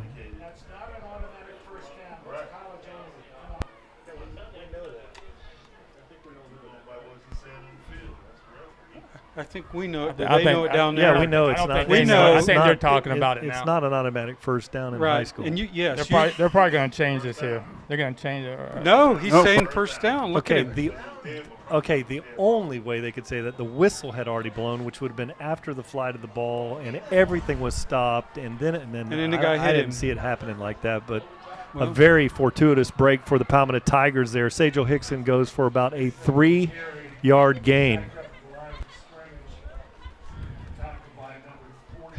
And Rick, no negative plays here. Absolutely. Yes. This is This is no drive killers. This is crunch time. We got a break here, and we have to capitalize. Yeah, and now the ball is 2nd and 6. Oh, look at this. Zay Williams, yes. He's got it. Runs, and it looks like it's recovered by one of the Palmetto receivers. He's down at the 1-yard line. Woo! That was close. Let's pick that one up on the Tiger Vision presented by Conley Buick GMC. Watch his knee here on the goal line. Spins. Ooh, the ball was loose before his butt hit the ground there, Ken, and then it was recovered in the end zone by the Tigers. But the goes for the touchdown. They haven't called it officially yet, have they? No signal. Did we get a first down on touchdown? That? Doesn't matter. Tigers. So we have to high five up here tonight. Yeah. You know what? In so many of these we'll take it. In so many of these games that we've seen here at Palmetto High School, and if you look at a couple things, and a fumble recovery that we had that we weren't able to advance out, and then we get a safety, and really a tough call against the Canes on that series. Yeah, absolutely. In my opinion, a very tough call there. We got a break there one way or the other, and we capitalized on it. And so that was the play of the drive there that kept it alive. It was 3rd and 20-something on the 28-yard line, and we were out of field goal range. And a couple plays later, we're in the end zone.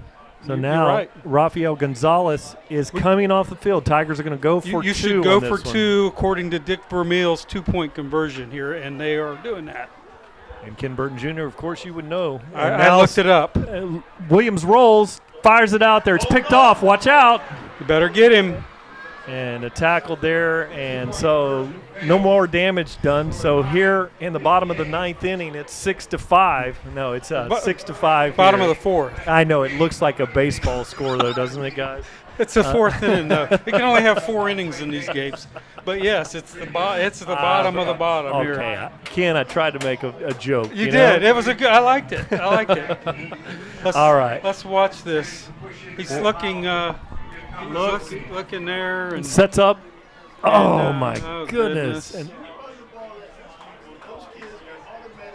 oh, my goodness. What a nice play. Now, Ken, what's the rule on the 2-point conversion? That's a 1-pointer if you return it in high school? Oh, I don't know.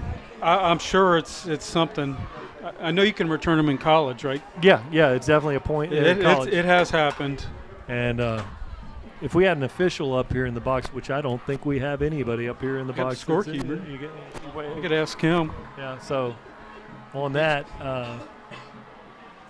it's a 6-5 lead for the Tigers. We have the lead, but I'm still stressed out. Well, we have to be because this is Manatee, right? This is an offense that has proven throughout the years that they can score and they've got playmakers. So we just got to get out here defensively and not change anything. A very high kick. It's going to be fielded at the 10-yard line there. He's looking for it. Oh, nice tackle there. And that's Braden Nickel down there, the long snapper. I hate to see him out there tackling people, guys. Because he's a long snapper. But he's a defensive guy too. He's a really strong good safety. at it. He's really good at it. And it's a Coach big play. mentioned that in the coaches show that you got a defensive guy snapping the ball, going down there making tackles, and that's a good thing. Yeah, and you got that guy that hurts a hand or a shoulder, and he's your long snapper. Yes, and he's a good one. But you know what? He's a fine linebacker and cover guy, and that was a huge play. And now the Canes start this one here at the 25. Fakes a handoff. He throws it, fakes the hitch there, and now he's rolling inside. Don't hit him late. Throws a left-handed ball out there, and it is caught. Was caught for a short gain.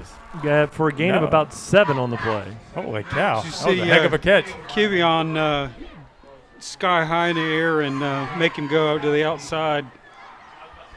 He would have batted that ball if he'd have thrown it at that time. Yeah, that's another Kavion Williams out there. You can tell he's played some basketball. Played some basketball, hasn't he? Yes. He's guarded that inbound pass on the baseline is what he's done. Yeah, you can see it. They put him on that press on the ball. Yeah, and he's got quick enough feet to make the short trap over there. But back to football, 2nd and 3, 6-5, 9:34 on the clock. Yeah, Kavian Williams, of course, making that conversion from basketball to defensive line. You know, he's one that can run sideline to sideline, makes a lot of plays, made some big plays last week and this week. They're coming this time. Tigers sell out, and there's a tackle. There is. That's going to be Floyd? No. Kendall Reynolds? Kendall Reynolds came in there again from that DM position. I tell you, Kendall is really stacking up some. He may end up being the leading tackler this year. 10 tackles last week. Watch this off the edge. Pick him up. Where's he coming? From the edge. Oh, yeah, right there. And now that brings up a 3rd and 5 for the Canes. He looks, he throws it out there. It was shut down where he wanted to go, and he takes a big hit. Ooh, ouch. And he gets about a 1-yard gain on the play. So that's going to bring up a 4th down. Interesting play call on this side of the field. They're only at the 33-yard line with 4th down. Probably, yeah, I was going to say they would probably try to draw the Tigers off one time before going into the punting situation. Yeah, so right now Coach Robbie needs to be telling them to watch the fake. Watch the fake. We know what Manatee has done to us in the past. Yeah, it cost us a game a couple of years about ago. 4 years ago, and it was 7-6 or 7-0. They got playmakers back there right now. Now the good news is Keon Fordham is not back there punting the ball like he has been in the past. Thank goodness. Yes. So with 4th and 2, trying to draw him off sides. You're going to try to do some line. He moved. No call over there. Had the whole press box. What they did, they tried the line call over there, which is the old trick of having a guy faking like he's barking out a line call. They called delay. They called delay of game. They didn't call. Yeah. They did. Yeah, they didn't. They might have said. That was a head fake like I've never seen. Yeah, they were head faking and bobbing over there on the line of scrimmage, trying to draw them offside. That's what you do. And I would do it too. Yeah, I'd coach them up how to do that. Yes. And now, don't jump. Oh, yeah, this is going to be returnable. Oh, Wester here we go. Is back there, looking for the edge. Cuts it upside, and he's got a lane. Look out, Jonte Wester. Oh, he ran him. A great play by the kicker, but Wester all the way down to the 20. Inside the 20. We've got a flag back there. They're going to call a block in the back over here, but it was not a block in the back. The first block of the run there. Okay, let's look forward okay, on let's the look at replay. the first block here on Tiger Vision. Fans here at Palmetto will be able to see that on the Jumbotron. But if you look at it, again, yardage taken away from LeJonte Wester on the return. He's been cursed by this over there. So take a good look at this. Right there. Now head over the bow. That is nowhere close to a block in the back, gentlemen. Nowhere close. That is not a good call. That's ridiculous. Oh, nice stiff arm. Wow. Boy, that's a 50-yard penalty. Okay. Look at Matty White. He's all in front of that guy. Right there. Head across the bow. That is terrible, gentlemen. That's just horrible. Jonte Wester, snake bitten once again by the calls on the returns, and that's a big call there. I don't even know how you can call that. I really don't. So that's 7 minutes and 32 seconds. Palmetto Tigers with a very tenuous 6-5 lead here. And let's see if those Tigers can run the rock and get some first downs. Great play there by Sajel Hickson. Bounces it outside, and there's going to be a holding call over there. But what an amazing play by Sajel Hickson. Heads up, ball was. I thought that looked like a face mask almost, but maybe it was a holding call. It looked like they got a hold of his face mask. Let's see. Well, it looked like it bounced out of Xavier's hands right into his. But he jumped up and grabbed it like a rebound. He said, took possession of that. Defense. Decline. And face mask on the defense. They're going to take that one. So they had the defensive holding and they had the face mask for the 15 yards. So that's big. That's going to be a first down. Did you see that? He tipped it to him there. Did he tip it forward? Xavier went up and then he kind of batted the ball to him, and then he was able to. That's a completed pass then. You're right, yes. Yeah. So that's actually. Make sure Troy gets that as a pass. Good call.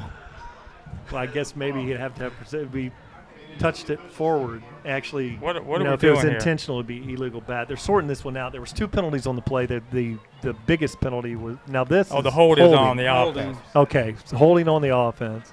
Personal foul. Personal foul, face Manatee. mask, offsetting. Goodness gracious. So we'll line it up and do it again, right? Now I would think that they would do the holding, walk it back 10, and then go 15 forward, but they offset and threw both of them out. Well, so they're having to reset the. Let me tell you something. They got to reset the first down marker here. Well, I don't even think they have the ball properly marked. To be honest with We'd have to roll it back to the previous play. There is no down and distance on the board tonight here on this beautiful new scoreboard. There's no down and ball spotted or to go. That's not on the scoreboard tonight. So it's brand new too. Goodness gracious. With that's the right spot. No, it is the right spot. Yes, the 25 takes a lot of mo out of the game, but at least they sorted that one out, and it's right now. It's 1st and 10 for the Tigers. Sajel Hickson trying to spin off, and no gain on the play, loss of about half a yard. Clock is at 7 minutes and 8 seconds here. Just asking this old line to suck it up here for one series and just give get us us some yes. first downs. Just grind the clock. Sajel Hickson jumps over the tackler. What an amazing run, but nothing on the play. There really was nothing there. Manatee all over that play. Goes for a gain on the play. And so now it will be a 3rd and 9, let's call it. See if they're going to change the marker over there. So, 3rd and 9 here for the Tigers. 6 minutes and 33 seconds on the clock. Coming to the game is number 81, Zorian Geathers for the Tigers. 6'3", 165. Long receiver out here. Sajel Hickson now out in the slot with Bubba Butler in the backfield. And he had Sajel Hickson on the wheel route, and he's got Geathers over the middle. Oh, there we go. He's at 40. Hold on to it. Hold on to it. And he's tackled at the 15-yard line. Great job, Zorian. What a outstanding call. catch. I tell you what, great to see a receiver come out and make a play. Really his first start tonight for the Palmetto Tigers. Just right smack in the middle, right between them. In the middle of the field.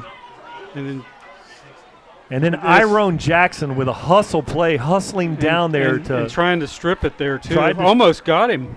Almost made the strip, but did force the stop. A great play by Iron Jackson on a play that looked like it was going to go for a touchdown. And that could be the biggest tackle of the game. But here with 6:05, Palmetto Tigers lead this one 6:05 on the clock. Tigers lead it 6-5. So I'm never going to, wish away a touchdown, but if we can just maintain possession right here and actually get into the end zone, but burn some more clock. Yes. Oh, yeah. I know I'm thinking way ahead here, but we got to get into the end zone, and we still have a very tough battle in front of us. But if we can just burn some more of that clock in the meantime, it plays in our hands. It plays better. Yeah, it's clock management now. We've put together some big plays, and who's to say they can't? They can do it as well. So it's a long way from being over here, and this is critical. Well, ball security, Kenny. Ball security Absolutely. right now. Yes. 2 hands wrapping that thing up. No Do turnover, nothing backwards, everything forward. Okay, 6 minutes and 2 seconds on the clock. Xavier Williams hands the ball off to Butler. Oh, he faked it, and he slips on his cut. And he's going to be really no gain on maybe a very small gain on the play, about 2 yards. That one looked like it could have gone. It was there. He just slipped on the line there, So, I know we don't have a play clock, but I'll be trying to burn as much time as I could in between plays here, guys. Oh, yeah. Huddling up and make sure that you take every second you can. And that timeout that Manatee had to take earlier will come back. They're going to need it here. They don't have much time And left. running it to the boundary like we did right there, it takes longer to spot the ball. You see teams when they're trying to, that's when you want the wide plays toward the boundary because it takes longer to spot. And that clock is already chewed down to 5 minutes and 18 seconds. Butler in the backfield comes across, and they look at it. He's got him, Butler. And Xavier Williams keeps it, gets down after the first down. Stops the clock, reset. I don't think he picked it up. I think he's just short of it. Well, again, then it's going to move. Let's watch it here on the replay. He's looking across the middle here. Nothing there. There was clear. Look at Butler. Butler clears, but that's all right. And then he gets down. First, clock's burning. Hang on to the ball. All right. So now the clock. Manatee's gonna have to start burning some timeouts here. It's what down we have, gentlemen? 4th and 3 on the play. Brings on Rafael Gonzalez. Now this one is tough. You're looking to take a 10-5 advantage. Not an automatic here tonight for the Palmetto Tigers on this wet field. The line is important here. They have got to get big and block. And not let somebody slip through, so he's got a legitimate shot at this. Nope, we've got to get our personnel out there. Yeah, if you want, come on, Jay. If you want to bark and draw somebody off sides, they're going to have to burn a timeout here. The Tigers had to burn a timeout there, and that was. Now you've had time to talk this one over, and don't think the Tigers will, change the strategy here. I think they're going to line up and kick a field goal. And this is one of those plays that you saw Manatee. It's the time to bark the count and try to draw them off sides. Then you get a first down, in the kick block team. So let's take it down to Tom Porter.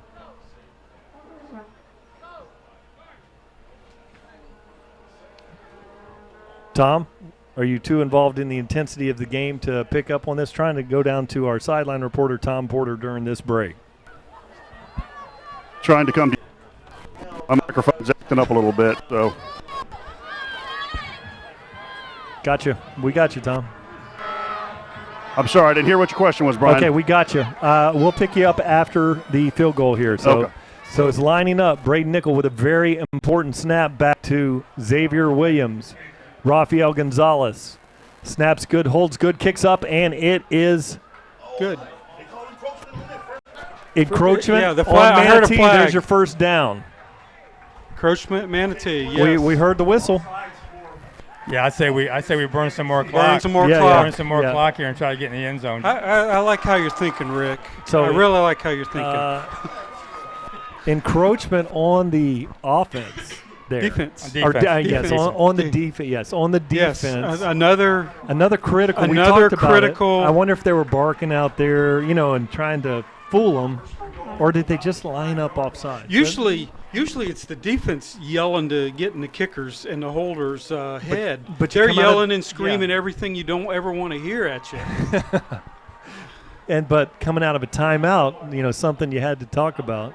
Yes. And now they haven't moved the change yet. Now it's first and goal. We ball have our yellow line here. Is at the 3-yard line. Oh, look at that. Oh, he's throws it out there. Great defensive play. Beautiful play out there by the Canes. Wide open receiver, but great closing speed. Incomplete pass stops the clock. I think, was that number for Manatee, was that number 22, Quay Davis? It looked like Corey Davis out there. Quay, I would not throw to Quay's side. I'll tell you that right now. I just would stay away from him. He's a Palmetto kid. He's a great kid. I wish he was here, but he chose to go to Manatee. But I would not throw his way. Well covered. Well covered. Not a lot of space for our guys. So he made about 10 tackles against Lakeland last week. Oh, yeah. Quay Davis. That's impressive.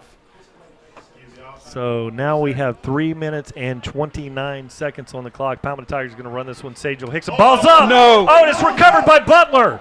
And then it may have been fumbled again. I think Manatee got it. Manatee did. 22. It was recovered briefly by Butler, then stripped, and it was Quay Davis coming out of there with that one. Wow. What? Let's see if they can slow this down in the truck. So, okay, the ball comes out. Oh, okay. No, Quay Quay had Davis it. got it. Okay. And he's on like the 1 yard line, so tackle him right there. Yes. So the ball will be on the 1 yard line. So you got to get that defensive pressure right here. And what you want to do as a Tiger defense is get a holding as you're coming in onto the quarterback, pick up the safety. Or get a safety like they did to us and return the That's favor correct. tonight. So it's going to be a very tough situation. And send with the house here. 3:29 on the clock, your Palmetto Tigers hanging on to this 1 point lead. And there's a handoff to the middle of the field. Nothing. Doing. Big hit. Gain of about a half a foot on the play. Make them throw it. Dare them to throw it here. Clock is burning. 3 minutes and 21 seconds on the clock. Jace Brzezowski's back there taking the ball out of his end zone in the shotgun. Big soft cushion over here. Now he throws it out and move over there. Keep and him in tackle bounds. Keeps him in bounds. And the clock is still going forward, and it's a gain of about 6 on the play. Iron Jackson, he's about 3 yards short of the first down. They're almost in 2-down territory here. Well, yeah. Third and Tigers really can take this one and pretty much run it out. I think Day Hill is cramping up. Day. Yep. So with 2 minutes and 53 seconds on the clock, your best cover corner there, Day Hill. I was thinking that, Brian. I really hate for him that's a scary being one. out, having to come out. Yep. And Day knows the situation here that you don't want to stop the clock, so that is absolutely a real cramp going on there. And this is spooky. It's spooky. Manatee's got a lot of athletes out there. You got Iron Jackson out there. You got some home run hitters out there, deep ball threats. And now your best cover corner is down with a cramp with 2 minutes and 53 seconds left. Hanging on to this 6-5 lead are the Tigers. Yeah, I'll look for him to go to Jackson here and try to exploit this to get the first down. I think that's the most critical thing for them at the moment. Yeah, and so, this one's pretty severe looking for Day Hill. Oh, It's yeah. one of those that you probably he's not going to be able juice. to come back into the game here tonight. And man, what a tough situation for the Tigers to lose their best cover corner on a play where you have got to be able to out there to defend. But what we have seen, seen some of the younger players for the Tigers. They all have speed out there. So we're going to have, I think, number 29 out there now, Les Hewitt. Les Hewitt's out there. Les Hewitt, 6'2", 175 junior. Get on that big play. Get on that back pedal out there, Les. Now they throw it out there. Oh, both receivers slipped on that side of the field. You saw Raquan Crawford slip, and we nearly had a heart attack over here. The Manatee receiver makes the catch. Jackson's on the and Crawford's on the ground, and then Jackson fortunately slipped. 2:44 on the clock. Looks at the hitch. He wanted to throw the hitch and go. The ball's up in the air, and it's there picked off. And it's Mikael Brown going down the sideline. Yeah, and baby. He is in down at the 6-yard line. Here we so go. with 2 minutes and 36 seconds. Defense comes through with a huge play. And the big hit. Let's pick up the big hit on Tiger Vision, because I tell you what, with the hitch and go, they were running that hitch and down the boundary. And watch what happens here. Here's your hitch. Right there. Roll that back there, and Mikael Brown makes the big catch and takes that one down to the 6. But we want to see if we can highlight, was that Dozier back there? Who was the big lineman that made the hit on the play? We're going to figure that one out. Brown made the interception. Brown made the interception. All right, so Kenny, Ryan, you're going to hear me say it again. Ball security here. Yes. Ball security. Yes. All right. And run the clock out. Nothing fancy.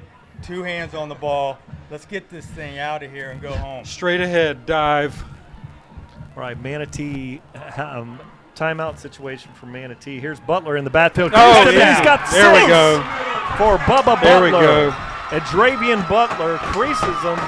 So your Palmetto Tigers take the lead in this one, 12-5, with 2:32 on the clock. Now this time, the you go for conversion, one. You're going to just kick it. Yeah. And get the game. Just a simple straight up the middle, great blocking by the offensive line, just enough little there to squirt through a hole and untouched into the end zone. Really good job by Ryan Cotton in the interior line there, number 55 with a key block, springing Bubba Butler, a Dravian. And he doesn't need a lot of room, No. and they just opened up a little sliver for him to slide through. Guys, the cool thing there, Bubba just went up to every offensive lineman and just high-fived every single one of them, saying Isn't that thank great? you for opening that huge hole for me. It wasn't that big. But like hey, that big. neither is Bubba. I know. He just slipped right through it. Doesn't need but much. it took it took the whole line to make that to happen. But he just slipped right through there. And the key block, as you mentioned, Brian. It was just, so far tonight, what a grind of a game. We had the big delay. Hope we have Tiger Vision as presented by Conley Buick GMC viewers, hung on with us, stayed with us, watched this exciting conclusion here, but a grind of a game. It's pushing 11 o'clock. Pushing 11 o'clock. I will be on my bicycle in just a few hours. There you go. I don't know if I'm going to get any sleep tonight. But the good news here, someone had the presence of mind not to have the sprinklers come on automatically at 10 o'clock tonight, maybe with all the rain. That's that a didn't good happen point. to us Yes, tonight, that has happened before. So there is the snap, and the kick hits the crossbar. So there is still a game here. 2 minutes and 32 seconds. Can you believe it? Gentlemen, nothing is ever easy against Manatee. We know that, but we have to just stay focused. And hey, we are ahead of this game. It's going to take a touchdown and an extra point on their part to tie it, right? And they have yet to do that right, tonight. So we have got to defensively just stay focused on the mission here. Keep them in front of you and out of the end zone. That thing hit the inside of the crossbar and back, and was it blocked or did he just? No, I think looked like kind of maybe a low snap. I think that Zay had a hard time getting it set up for him.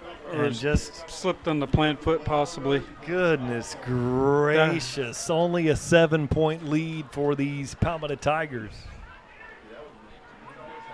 And y'all know, if Manatee figures out some way to score, they're going to go for two. They're not going to settle. Yeah, because it's not a district game. It's not. A district game. And they're going to go for the win. Yeah, so we got to hold them. So there's a very high kick, and it's going to be fielded there by Jackson. He's got it. He's at the 30 and tackled at the 33. I wouldn't have kicked it to him. Nope. He scares me. So he's down too. Looks like he's cramped up. Another big tackle on special teams by Gabe Avendano, number 31, and he's hurting.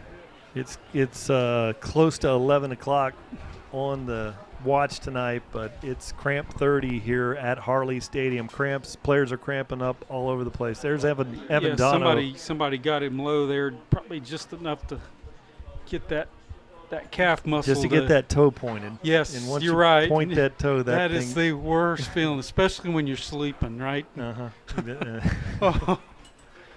But it looks like he's able to bounce that. Yeah, he's shake it off a bit. Let me tell you, Iron Jackson is a heck of a football player. He is. I've heard the kids talk about him. He is a ball player. I've seen him play 7-on-7 without any pads, and he's a specimen. And he's been going both ways tonight. He's been playing defense and offense when they need him. So if there's anybody that should be cramping right now, it's Iron Jackson. One of those ATHs, best athlete on the field. He's what one that of those means. ATH, WR, RB, DB. Yes. He's one of those. Gets long snap, can probably punt and do it all. All right, now we're going to see if the Palmetto, great rush there. He throws it out there, wide open receiver. Keep him in bounds. And the clock's running. He stopped his forward progress there. First down. I think did he get And the clock continues to wind. All right, so, hey, guys, we got to keep everything in front of us. That's right. All right, now, Tom, I'm going to check in with Tom Porter down there as they're sorting this one out. Tom, what do you got? I'm actually just so enthralled in the game right now. Going down there and scoring like we did, that was great. But it was almost like they did it on purpose. They're trying to get the ball back so they can score and tie the game. Of course, kicking the extra point, missing the extra point didn't help. I was talking to Robbie Stevenson and his kicker, and he said there's really no excuse. It was a good snap. It was a good hold. The kicker admitted that. He said, I just missed it. So Robbie told him, get it out of your head. He says, Manatee's going to come down and score, and we're going to come back and win it on a field goal. So he's getting the thought in that guy's head, hey, Yes. the pressure's still there. You're going to have to come back and win this game. So he's playing the mind game with his kicker, and you got to do it. You got to keep him sharp. It's right, Tom. It's the old adage, you're as good as your next kick. You got to have a short memory being a kicker. Whew, and what a nail biter this has turned out to be. 2 minutes and 9 on the clock. Manatee with a first down. Ball is spotted at the 43-yard line here at Harley Stadium. You know, we got this yellow line. Is there anything we can do to speed the clock up? It's just not moving. It moved so fast in the first quarter. You know, we were going to be out of here in an hour and a half, but it might be Saturday here before we get out of here. So the important thing here is keep everything in front of you. Hey, sure tackling, nothing crazy here. Inside and keep them in bounds. Yeah, if we can get this pressure on this quarterback, we know that he'll make ill-advised throws. He's already proven that. So it's just making sure we get that push. And hey, and don't forget about the run game here. Man, 1st and 10 here for Manatee. And Brzezowski. It looked like a false start over here. No call. Comes up, throws it high, and that's going to stop the clock here. And this clock still says 2:09. I thought we had 2:09 at the outset here. So it should be it was 2:09. And we need to nudge the score guy down. And it still says down 2:09 there, down there. Wake up. And don't look now, but Aaron Jackson's back in the game, number 10 on the left side here. He's a playmaker, so going up against Crawford. 2nd and 10. Ellison Bradley coming hot. They throw it, and he catches it right at the mark. And this one's going to be dependent on the spot, and it looks like he's just short on that Impact Staff Leasing first down marker. We're just a fingertip away from putting more pressure on this quarterback. We've got to get in his face. Boy, and really not a very good spot there. That was not a good spot. That was much closer. There it is. And now he looks, throws it out there wide. Receiver goes down to his knees, makes the catch. That's going to stop the clock at 1 minute and 45 seconds here. Palmetto defense playing a bit of bend but don't break out there coverage. I understand that, but I think that we need to not bend as much. They need to send a linebacker here or there just to keep them honest. Brzezowski, 1:33 in the game. Brzezowski away. There we go. Palmetto brings him this time, and Brzezowski throws another low route out there. That one's low, incomplete, so his clock stops at 1 minute and 28. Hey, Brian, on that 2:09 play, the sideline ref yelled into the backfield ref that the clock didn't run, and he said, I know, and then they let the play continue anyway. Interesting. Let's hope it doesn't come down to 4 seconds left here, but 1 minute and 28. Stranger things have happened. So this is the 2nd and 10 for the Canes. And now, he rolls that one back, and he picks it up. Amazing play. Heads up play. Was that Tyreek Allen back there or Tyson Phelps? That was kind of like the fumble Ruski. That was a phenomenal play. Yeah, that was a huge play by Tyson Phelps, and then he takes it for a big and it's gain hard on to the play. pick it up if you're That's the unreal. linebacker. You know what's going on. I think Manatee just called their last third timeout. Right, so their final timeout, 1:05. Got to keep everything in front. Again, we can keep saying that, but it's so critical right now, and keep them off the sideline. And let me tell you something. Everybody out there is cramping. I still see, Floyd Dozier. He is just trying to muster up anything he can, but he is cramping and he is limping on the sideline now. You can tell he's in pain. Day-Day's cramping. Tyler Wells is cramping. Goodness. The only good news is you're trying to play on, one leg out there and hopping around, but the guys on the other side of the line are in the same situation. As many fresh bodies as we can get on that field right now. Kevion Williams, left side DN looks good. So does Kendall. We just got to get some pressure. We need a sack right now. Really mess them up. Minute and 5 on the clock, 3rd and 5. He throws it out there, wide open receiver. He hit the sideline, and he's got a wide open lane, and that is 6 for the Canes. Wow. So Palmetto Tigers now are only leading by 1. Interesting play call by the coaching staff over here at Manatee. Do you go for 2? Or do you I go said for the tie? earlier they're going to go for the win here. Why not?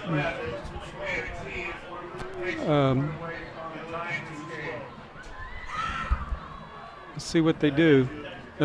Looks like they've got Axel Lafro back on there to kick this one. And so 58 seconds on the clock. Got to be careful not to jump off sides because they can always go for 2. And so here it is, 58 seconds to tie this one up. You got Lafro back to kick. Snap's good, spot's good, kicks up. He missed it. And he just on the eked it in on the inside of the left upright. Wow. Wow. And it is 12-12 here with 58 seconds. Now here's the deal.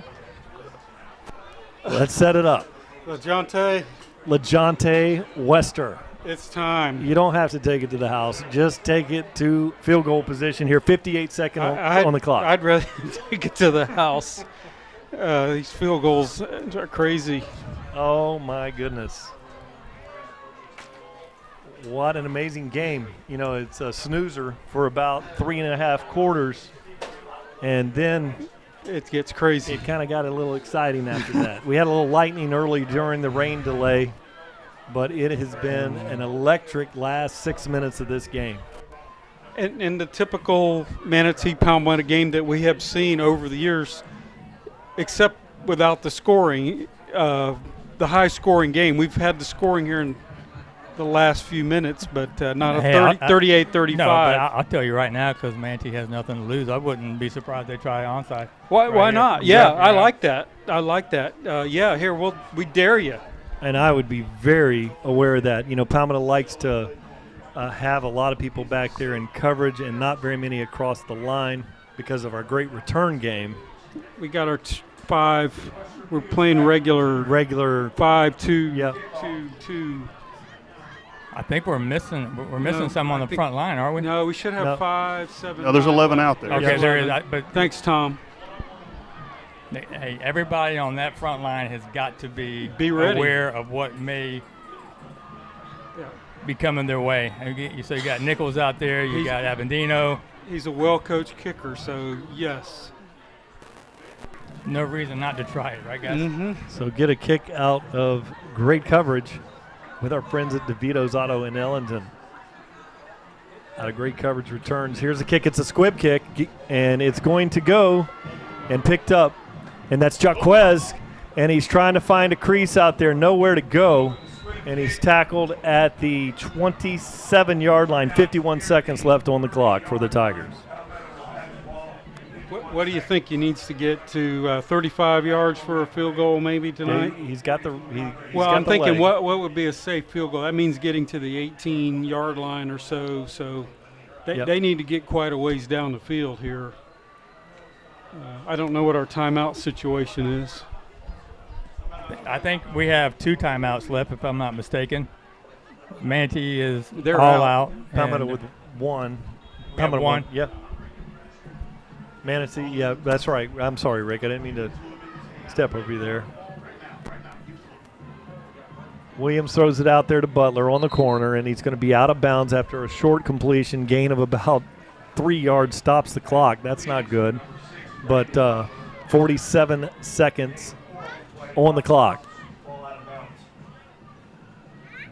Got to be smart with the football here. So if nothing else, you got to play for the tiebreaker. They need 50 yards. But we can't be careless with the football here. Got to make sure that these throws are crisp. Sure like to see that pass across the middle again. Yes. Zay Will looks. He rolls to his left, throws it out there. Great catch there.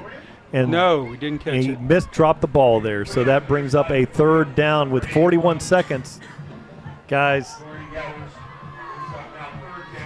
You really we don't want to punt here. Yeah, you're going to want to run and punt. We have to move the chains.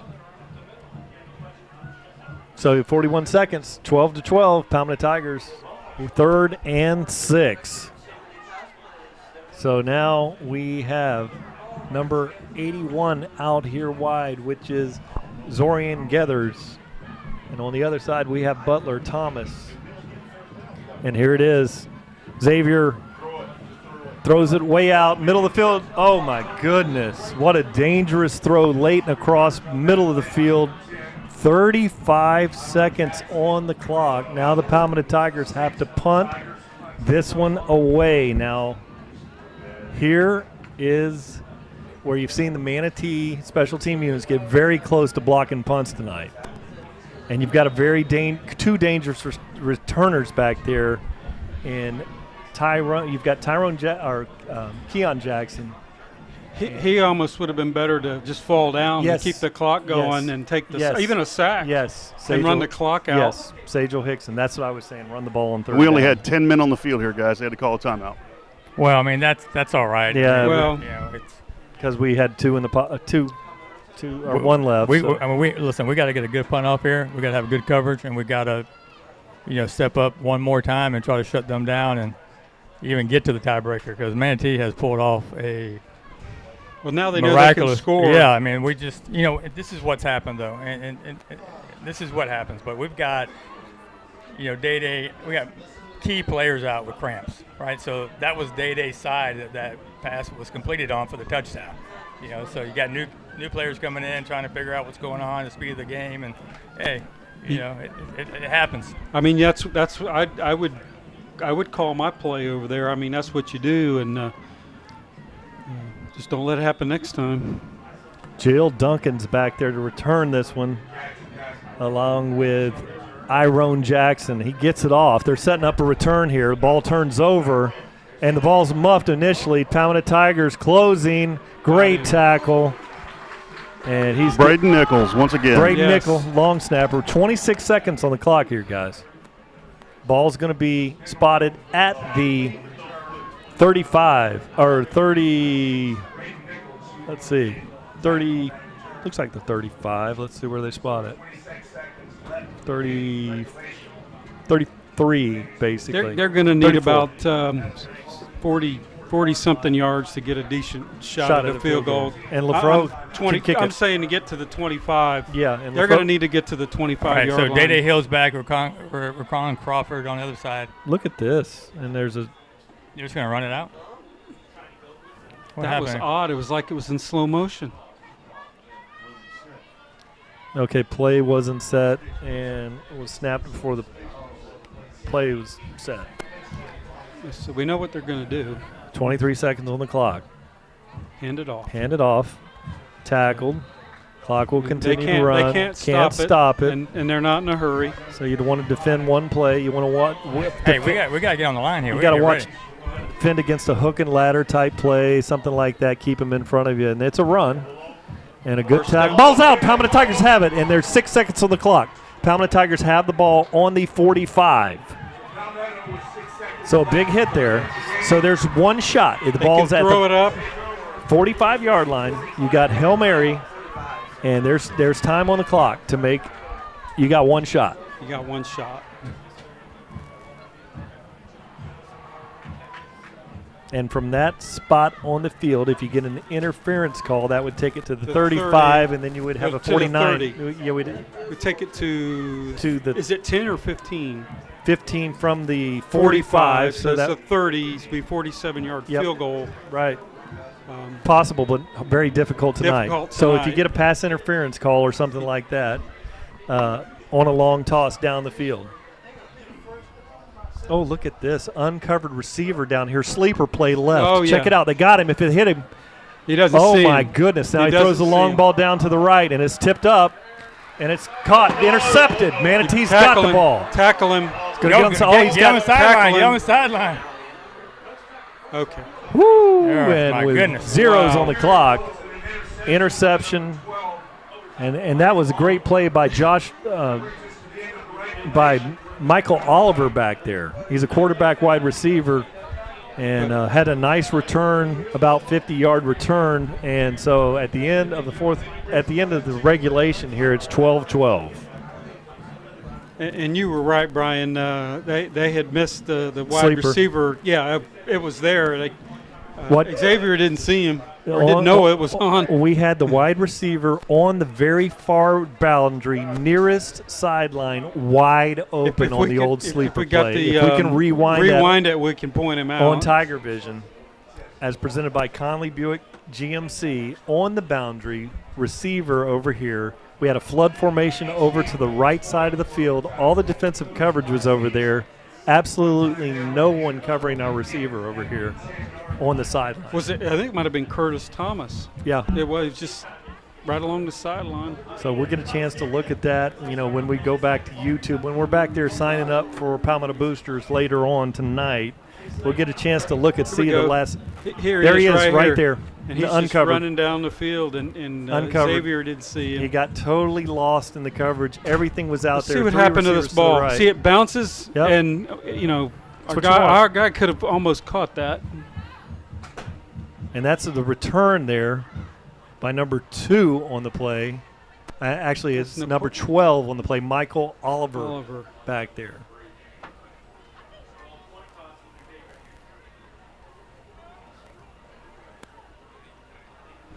So how do they do this? They line up on the 25 or the 10, or they've done it all many different kinds of ways over the years. I can't. I'm pretty sure it's on the 10, and they get one timeout. 4 plays, one timeout. And then at some point, after so many possessions, you have to go for 2. At least in college, you do. Yeah, I know the college rules. I really yeah. am not aware. They used to. Back in the day, they used to line up on the 50-yard line, and it was how far you could, like a tug of war, how far you could move beyond the 50. They did that for a while, and they did Kansas tiebreaker. And I tell you, we're beautifying the school here, doing all the things that we're doing. We put 1 coat of paint too many. The ball on the extra point hits the inside of the upright. And that extra coat of paint was keeping it from deflecting and going right through there for the Tiger win tonight. Oh, boy. I mean, it was a dime's width away from this game being over. It's just incredible. Well, it's going to come down to the kickers here, possibly in these Kansas tiebreakers. So hopefully he can redeem himself and make it right. Tom, what's the feel on the sidelines down there? Is everybody dialed in, excited, ready to go? Everybody's very quiet and concentrated. The coaches are very serious when they're talking to the players. Not a lot of emotion. I think they're all in thinking mode right now to make sure they're in the right places, they're doing the right things. 10-4 Manatee is on the 10-yard line, 1st and 10. Hands it off to the back, misses, shakes a tackle, and then takes a big hit. Mouthpiece comes out. And that was number 25, Tyson Phillips. And Phelps went for about a. Davion hit him. Davion hit Cummings 41. Came in there. Watch this. Watch this hit. Bam. Pow. Right there. Wow. What a big hit that was. And this young man is in severe pain. He rolled over slowly and is just kicking the ground. And he got hate to see popped. That. Yeah, yes. What a hit. And he really got through the first tackler, and then as he made that spin move, it was just. You know how that is. One guy holds him up, and the other guy comes in. Yeah, pretty much. Yes. Yep. Swarm to the ball defense, and Tyson Phillips takes a big shot on that one. He's been a workhorse tonight. Man, he's tough. Oh yeah. I'll tell you what, that's a tough young man right there. It's like he's favoring that right leg a little bit. Wow. High snap. Makes a spin here. He's engaged with Mikel Brown, and then bang. Woo, that's a huge hit there by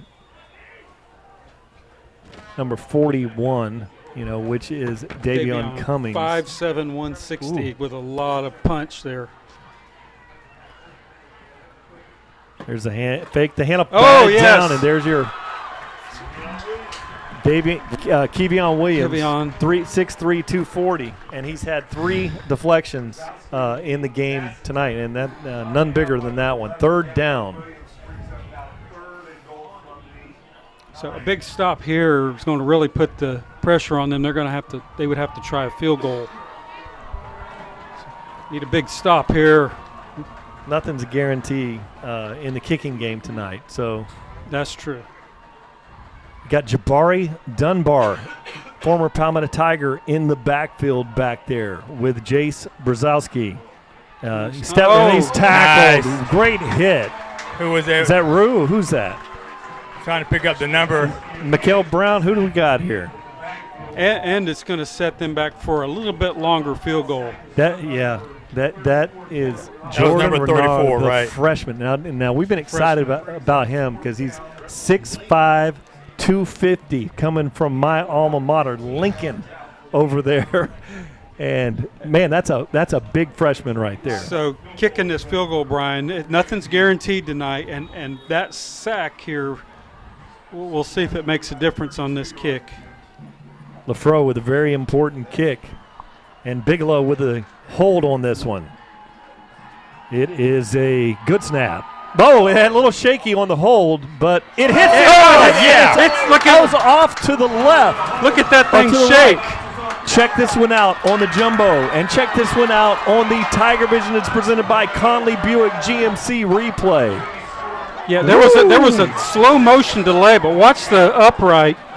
That is straight on to the upright. Bam, and it bounced out. Oh, my goodness. If he has same that, upright, boys, same one. Tom, yes. The way that went, if he had it another yard up, it would have been called good because it's been right over the top of the upright. You know what I was saying about these guys being quiet and really thinking and focusing? Well, that's out the window now. Everybody's jumping up and down, screaming.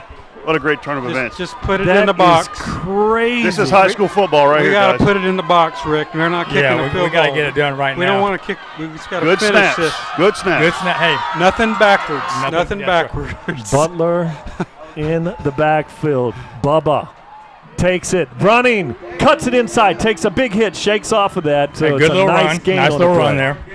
I would just feed him the rest of the game. He should be fresh. I tell you what, I would run him right off of. I don't know. Is Matthews back at tackle? Yeah, I like that, Rick. Let's see where Matthews is lining up. He's lining up at the right.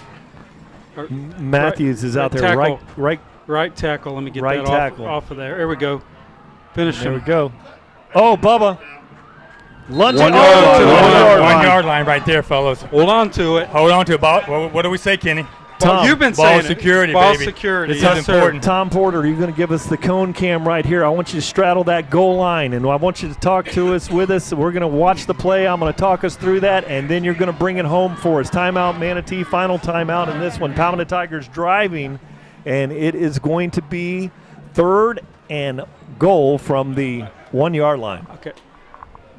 You give it to Bubba, but how do you give it to him? Well, let me tell you what. Right now, in my opinion, Manatee is talking about hitting those gaps hard, right? Yes. Run up the middle. So they're gonna, and we've seen them get this huge push off of line of scrimmage and block these runs up the middle. So if it's me, I'm going outside. I'm gonna go around the little quarterback keeper to the side. Absolutely, to this side worked, absolutely. Worked well twice. The only thing I've been worried about is Zay's had a hard time keeping his footing every time he tries to break out. But he don't have far to go. He was still getting 1 or 2 yards on those plays. We only need one. Quarterback keeper. Let's see what they do here. Quarterback keeper. Ground and pound, man. He's lining up under center. Quarterback keeper, touchdown! Touchdown! Ball game! All right. And that is the ball game. Palmetto wins this one 18-12. There you go, boys. A thriller. Wow. Hey. I don't care how it ended. I'm just glad it ended. That's right. In our favor. It is 11:22. I told Shelly we would probably be out here to midnight with the weather. Nice one, guys. Way to finish, guys. I can hear Brazelton from all the way down here. Oh, he's just a little bit excited, as he should be. I tell you, in this Cross River Rivalry Classic, what a classic confrontation here tonight. And the Palmetto Tigers eke out a 18-12 victory. And great things here north of the river. How exciting. We're going to have some stats here, some players and coaches interviews. Troy is calculating the statistics up for us tonight. Plays of the game, the Tigers, there weren't a lot of plays in this game, but made the plays when necessary. Seeing the crew over at Hungry Howie's watching in tonight, There's guys. Bob Yeah, Bustle. we see you, and we see Bustle over there, and so we appreciate you dialing in and watching us. Tiger Vision at Conley Buick GMC. Exciting stuff here for those Palmetto Tigers tonight. So, guys, when you think about momentum going into the rest of the season, you think about how one game can change, mentally can change the way that you approach the game. It's just nice that this was a hard-fought, emotional game. And for them to be able to stay in there, we talked about the O-line in the first half. The O-line came together that second half and did what was necessary to get us in the end zone. So, hey, right now they're going to go into next week during practice, depending on what this hurricane does, and they're going to be ready to face Riverview, knowing that they can overcome anything. I hope you're right. This is one that may take a couple weeks to get over, but we were on the winning side, and that's all. It was a classic, Brian. One for the record books. Great effort both sides and overtime. Guys, we're getting ready to present the Cross River Rivalry Trophy for the first time ever to Coach Marino. Now for the presentation of the Cross River Rivalry Trophy.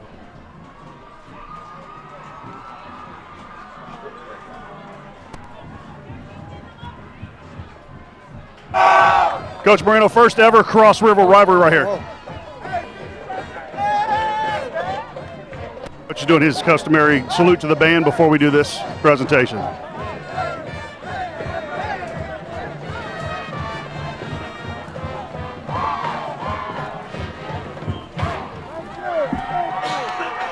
Coach, before you address your guys, we want to present you with the first ever Cross River Rivalry Trophy.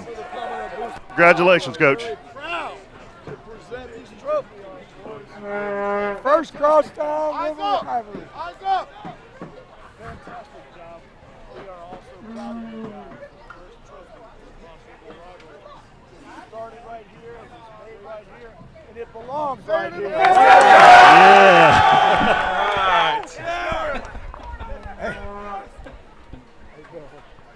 Hey, I tell you all along, about adversity. You guys handled it. There was so much adversity. Ups, downs, some guys doubted along the way, but we have a good core group, and I knew that. We have a great nucleus of guys, all right, and we talked about it at halftime. Champions find a way to win. Champions find a way to win. Gentlemen, never give up on yourselves. Never give up on yourselves. Keep fighting, keep fighting, keep fighting, and you did that. Champions find a way to win, and you found a way to win. All right, now listen. Okay, we gotta come in. We gotta go to work. We don't know what's going to happen with this hurricane. As it is right now, Monday and Tuesday we're off. We've got to prepare for Riverview. All right, so it's going to be a little bit longer, but I promise I'll get you out by noon. But we got to get a little bit of work in, and we'll talk about how we're going to approach Monday and Tuesday because we're going to need you guys individually. Okay, it's going to be player run because coaches, we cannot have anything on campus. All right, so we're going to talk about that tomorrow. But hey, congratulations. I couldn't be happier for you guys. All right. All right, 8:30 tomorrow. 8:30 tomorrow. I'll be ready to go. Bring it up. Hey, right here. When I tell you about All Black, it's a funeral, baby. Hey, family on me, family on three. 1, 2, 3. Family! Show it off. All right, guys, here with Coach Marino. Coach, you can't ask for a more competitive, back and forth, nail-biter of a game. Talk about how coming through that adversity, you talked about adversity with the kids, how does that help make a team mature and be prepared for bigger battles as you go down through the season? Well, I've been around the block a few times, and ironically, the last time, when we won the regional championship, we had to play an undermatched DeSoto team, and it was a mud bowl. and it was ugly. And every championship team, even the great Clemson Tigers, had to win a game ugly, and that shows the character of a team. You know what I mean? When things aren't going well, and it's raining, and it's muddy, and it's sloppy, and you can fight through all of that adversity. They did a hell of a job. You got hats off to Manatee because they did the same thing. They fought through it. Our kids just fought through it a little bit better. And that's why I couldn't be more proud of them because, you teach and you preach it, but when they embrace it and embody it, well, then we're doing our job. Sloppy game, and I don't mean just the conditions. The first half, we had a ton of penalties, stupid plays. I think they said we had like 75 yards of penalties in the first half. The second half, tale of two halves. We really seemed to click and pay attention, and Manatee started having those mistakes, and we didn't. What do you tell them at halftime? How do you get the kids to correct those dumb penalties that they kept committing? Well, some of them were aggressive penalties, and we know that's going to happen. We tell our kids, we want you, if you play aggressive and you get caught out of position, you get a hold or something like that. But yeah, we got to clean up. We got to be more disciplined, especially as a coaching staff. It starts with us as coaches. We have too many coaches on the staff not to have our personnel groupings getting in and out, and we weren't smooth in that regard. I had to use some timeouts in the first half that I'd like to have in my hip pocket, but we just got to continue to work. It's still early in the season. We didn't have a preseason game, and like I said, it's only week 2. So, you saw it. You saw it in college football. You're going to see it this weekend. There's going to be mistakes this weekend, trust me. And those kids are 20, 21, 22-year-old kids. So 2 games in, the defense seems to be a pretty dominant defense. I mean, they shut Manatee down in tough conditions. They shut Pinellas Park down last week with a all-class running back. From what you've seen so far, how does this compare to the defense you've coached in the past? It's up there. It's up there. I mean, we were very fortunate at Southeast in '93 and '94, and then obviously here in 2011 we made that run. These guys are good. They're good. I mean, we got some big physical. We finally grew into a big boy program. We finally have some 300-pounders and 250-pound defensive ends, and so we're big. We're physical. We got some depth in the back end. We got some athleticism. So we got all the right pieces in place. And offensively, we made strides tonight. I think, we still have a hard time getting in rhythm. We're just missing it. An overthrow here, a drop there, and we just can't get it going. But, that's what happens. Offenses are always behind defenses early in the season. And we'll get into a rhythm. We'll hit our stride. Now, I don't know if it's going to be this week, obviously, with the hurricane coming in a short week. But once we can get out and continue to work and grow together, we had some O-line positions we had to fill, but they're getting better. The O-line played a heck of a lot better tonight than they did last week. And so, you saw some more run lanes and you saw some better rushing yards. And so we're going to continue to improve. Awesome win, Coach. Enjoy. I got my favorite defensive coach here. Coach Cooch, how you doing, sir? Great win. We were just talking, Coach Marino and I, about this defense. And, talk about, a pretty dominant defense in the first 2 weeks. What players are the catalyst to this? They're really making these plays, but it seems to be everybody, really. I mean, 11, he's been all over the field tonight, blocking passes and making tackles. I mean, talk about these guys and the dominance that they showed tonight against Manatee. Once again, like I said last week, we've had great senior leadership, and we've always said it from day one. We got 11 or none. So we're all staying together. We're fighting together. I mean, we had Kevion came up huge as a senior. Came up 2 big passes, especially in overtime. I mean, Michael had 2 forced fumbles, fumble recovery, and a pick. So, I mean, we're playing at a high level all around the field. We had guys cramping up, obviously, because of humidity, but we had younger guys step up. Jordan had a sack. He's only a freshman. I mean, we were better. We gave Manatee hope, and that was our own fault. That game should never been like that. We played sloppy, but in the end, we won. The better team won. We didn't play as good as we should have. That's it. Offensively, we had struggles. A lot of that has to do with the conditions and things, but defense, we know defense wins championships. You guys have heard that before. So during the game, when the game's on the line and the offense is trying to make plays and you see that pass coming to you, just walk us through what you're seeing when you're coming in and you're reading the quarterback's eyes. What do you see? I'm just seeing me going after him. I'm trying to hit him. I'm trying to do my job. I'm not worried about the offense. They make mistakes, I'm coming out to finish it. That's it. Awesome. Kevin, you said you had a couple of forced turnovers there. Walk us through. You go in there, a good running team. They got a great running back there, and he did a good job tonight. How are you able to force those fumbles? How are you able to get in there and cause that contact? Are you leading with your head and getting to the ball? Are you stripping? What are you doing? I just watch the film and then hat to the ball and just make the ball come out. Awesome, awesome, guys. It was a great defensive effort. We look forward to next week. Have a great practice this week and try to stay healthy. And, man, this defense is exciting. Man, I wish we had you last year, to be honest with you. But, you guys are going to carry this team for a while. So, awesome job. Thank you. All right, Coach. Coach Stolt here. Who you got here with you? I know who he is. There you go, Dravian. Hey, man, you were the workhorse tonight, buddy. You had a great game. We didn't do anything too fancy, Coach. We basically handed the ball off a lot, and our offensive line leaned on our offensive line and leaned on the Dravian to run the ball for us. And just talk about this game plan in these conditions. That was the plan coming in. Offensively, last week we knew we didn't do our job. So we stressed that all week with our offensive line, and they answered the call. I mean, I think they dominated the line of scrimmage. Obviously rough conditions, and same thing. Defense gave us the ball and good field position, and we didn't do enough with it. Okay, so obviously we still got to get a lot better, but we got great leadership with our seniors, and Dravian Butler here, he's a prime example of that. We lean on those guys, and they came out and made plays. So I'm super proud of them. Dravian, you've been a stud for several years here at Palmetto. You've been a name we've talked about. I remember the first time you got the ball and ran the ball, everybody in the booth went crazy, like, oh my God, who is that guy? So you did great. But tonight, it's tough sledding now. It wasn't easy. You had some really tough, hard yards. Some games you're able to just bust it loose, but tonight really wasn't one of those games. You really had to work for those yards. Talk about making yardage after contact with this Manatee defense. Well, we just had to play. The line had to do what they had to do for the backs, and the receivers do what they can do, and we just punched the ball in. They did what they did, and I punched the ball in. We talk about this when we play local teams here. A lot of these kids. You've played football coming up with them. A lot of these kids are from Palmetto playing at Manatee and vice versa. What does it mean to go in here and beat those guys that you have this competition with and you've had it for a few years? Well, we just played people we knew, did what we had to do. They ain't friends. We went on the field. After the field, we talked to them. And we just had to do what we do. Got the W. It's all business, right? All right, guys, we look forward to next week. Have a great week practice. Stay healthy. Don't be running around. All right, guys. That's gonna end it here for us. Brian, I don't know if you guys are still up there or not, but great game tonight at Harley Stadium. Great atmosphere. Had a lot of fans out here from both sides, Manatee and Palmetto. Stands were packed, and just a great game. Back to you guys. Great game tonight in the Cross River rivalry.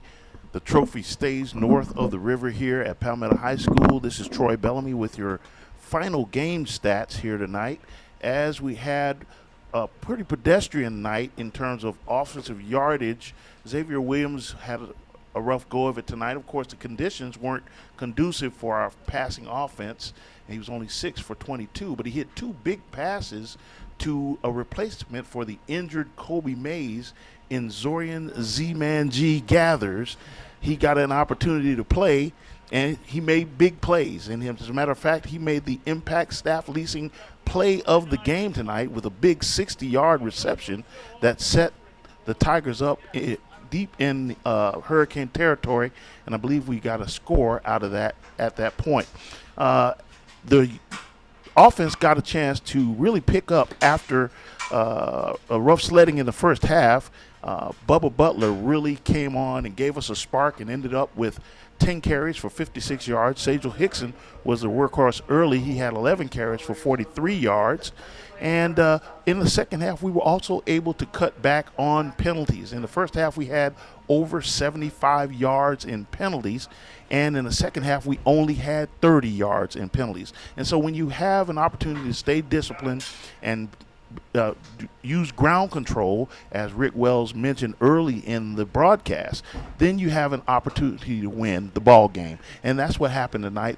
The Tigers were able to punch it in from close yardage using that big offensive line with all those Division I potential players we have there and our great backs. And we came out with the victory tonight. So we're very pleased, and we're glad that we were able to get this great game in, this great rivalry game in tonight. The weather held up for us here in the second half, and we were able to come away with the victory 18-12. Thanks very much, Troy. Thanks very much, Troy. We appreciate your commentary there, and what an exciting game tonight. Be sure to join us again next week, Friday, September 6th, as we travel to Sarasota to square off versus the Riverview Rams. Well, Rick and Ken, guys, what do you think?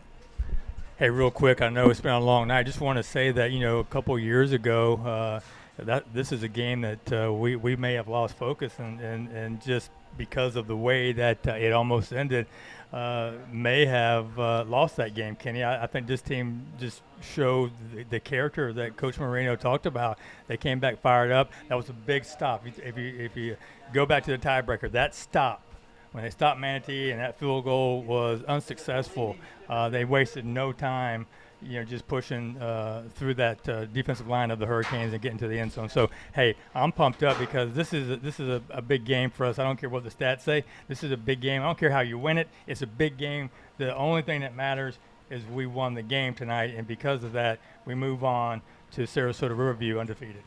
Yes, and they are going to be ready. We will know where we stand. We played them in the spring, had our way with them, and they will be ready next Friday night. So I'm excited for that. Great win, as Coach said. They showed that they could be champions tonight. Great effort. As the Manatee County Fair Skycam is over the field, you can see the damage on the field there. What a great shot here provided to us by Manatee County. And I'm going to wrap this thing up tonight. My broadcast partners, Rick Wells, Ken Burton Jr., and I, Tom Porter, and tonight's statistician, Troy Bellamy. We all thank the #1 fans in the world. Our Tiger Vision is presented by Conley Buick GMC. Fans for watching Palmetto Tiger football. Remember, Tiger fans, for great high school football north of the river, it's all about the one, the only, the original in Palmetto, in our community. It's about the Palmetto Tigers. One town, one team. Go Tigers.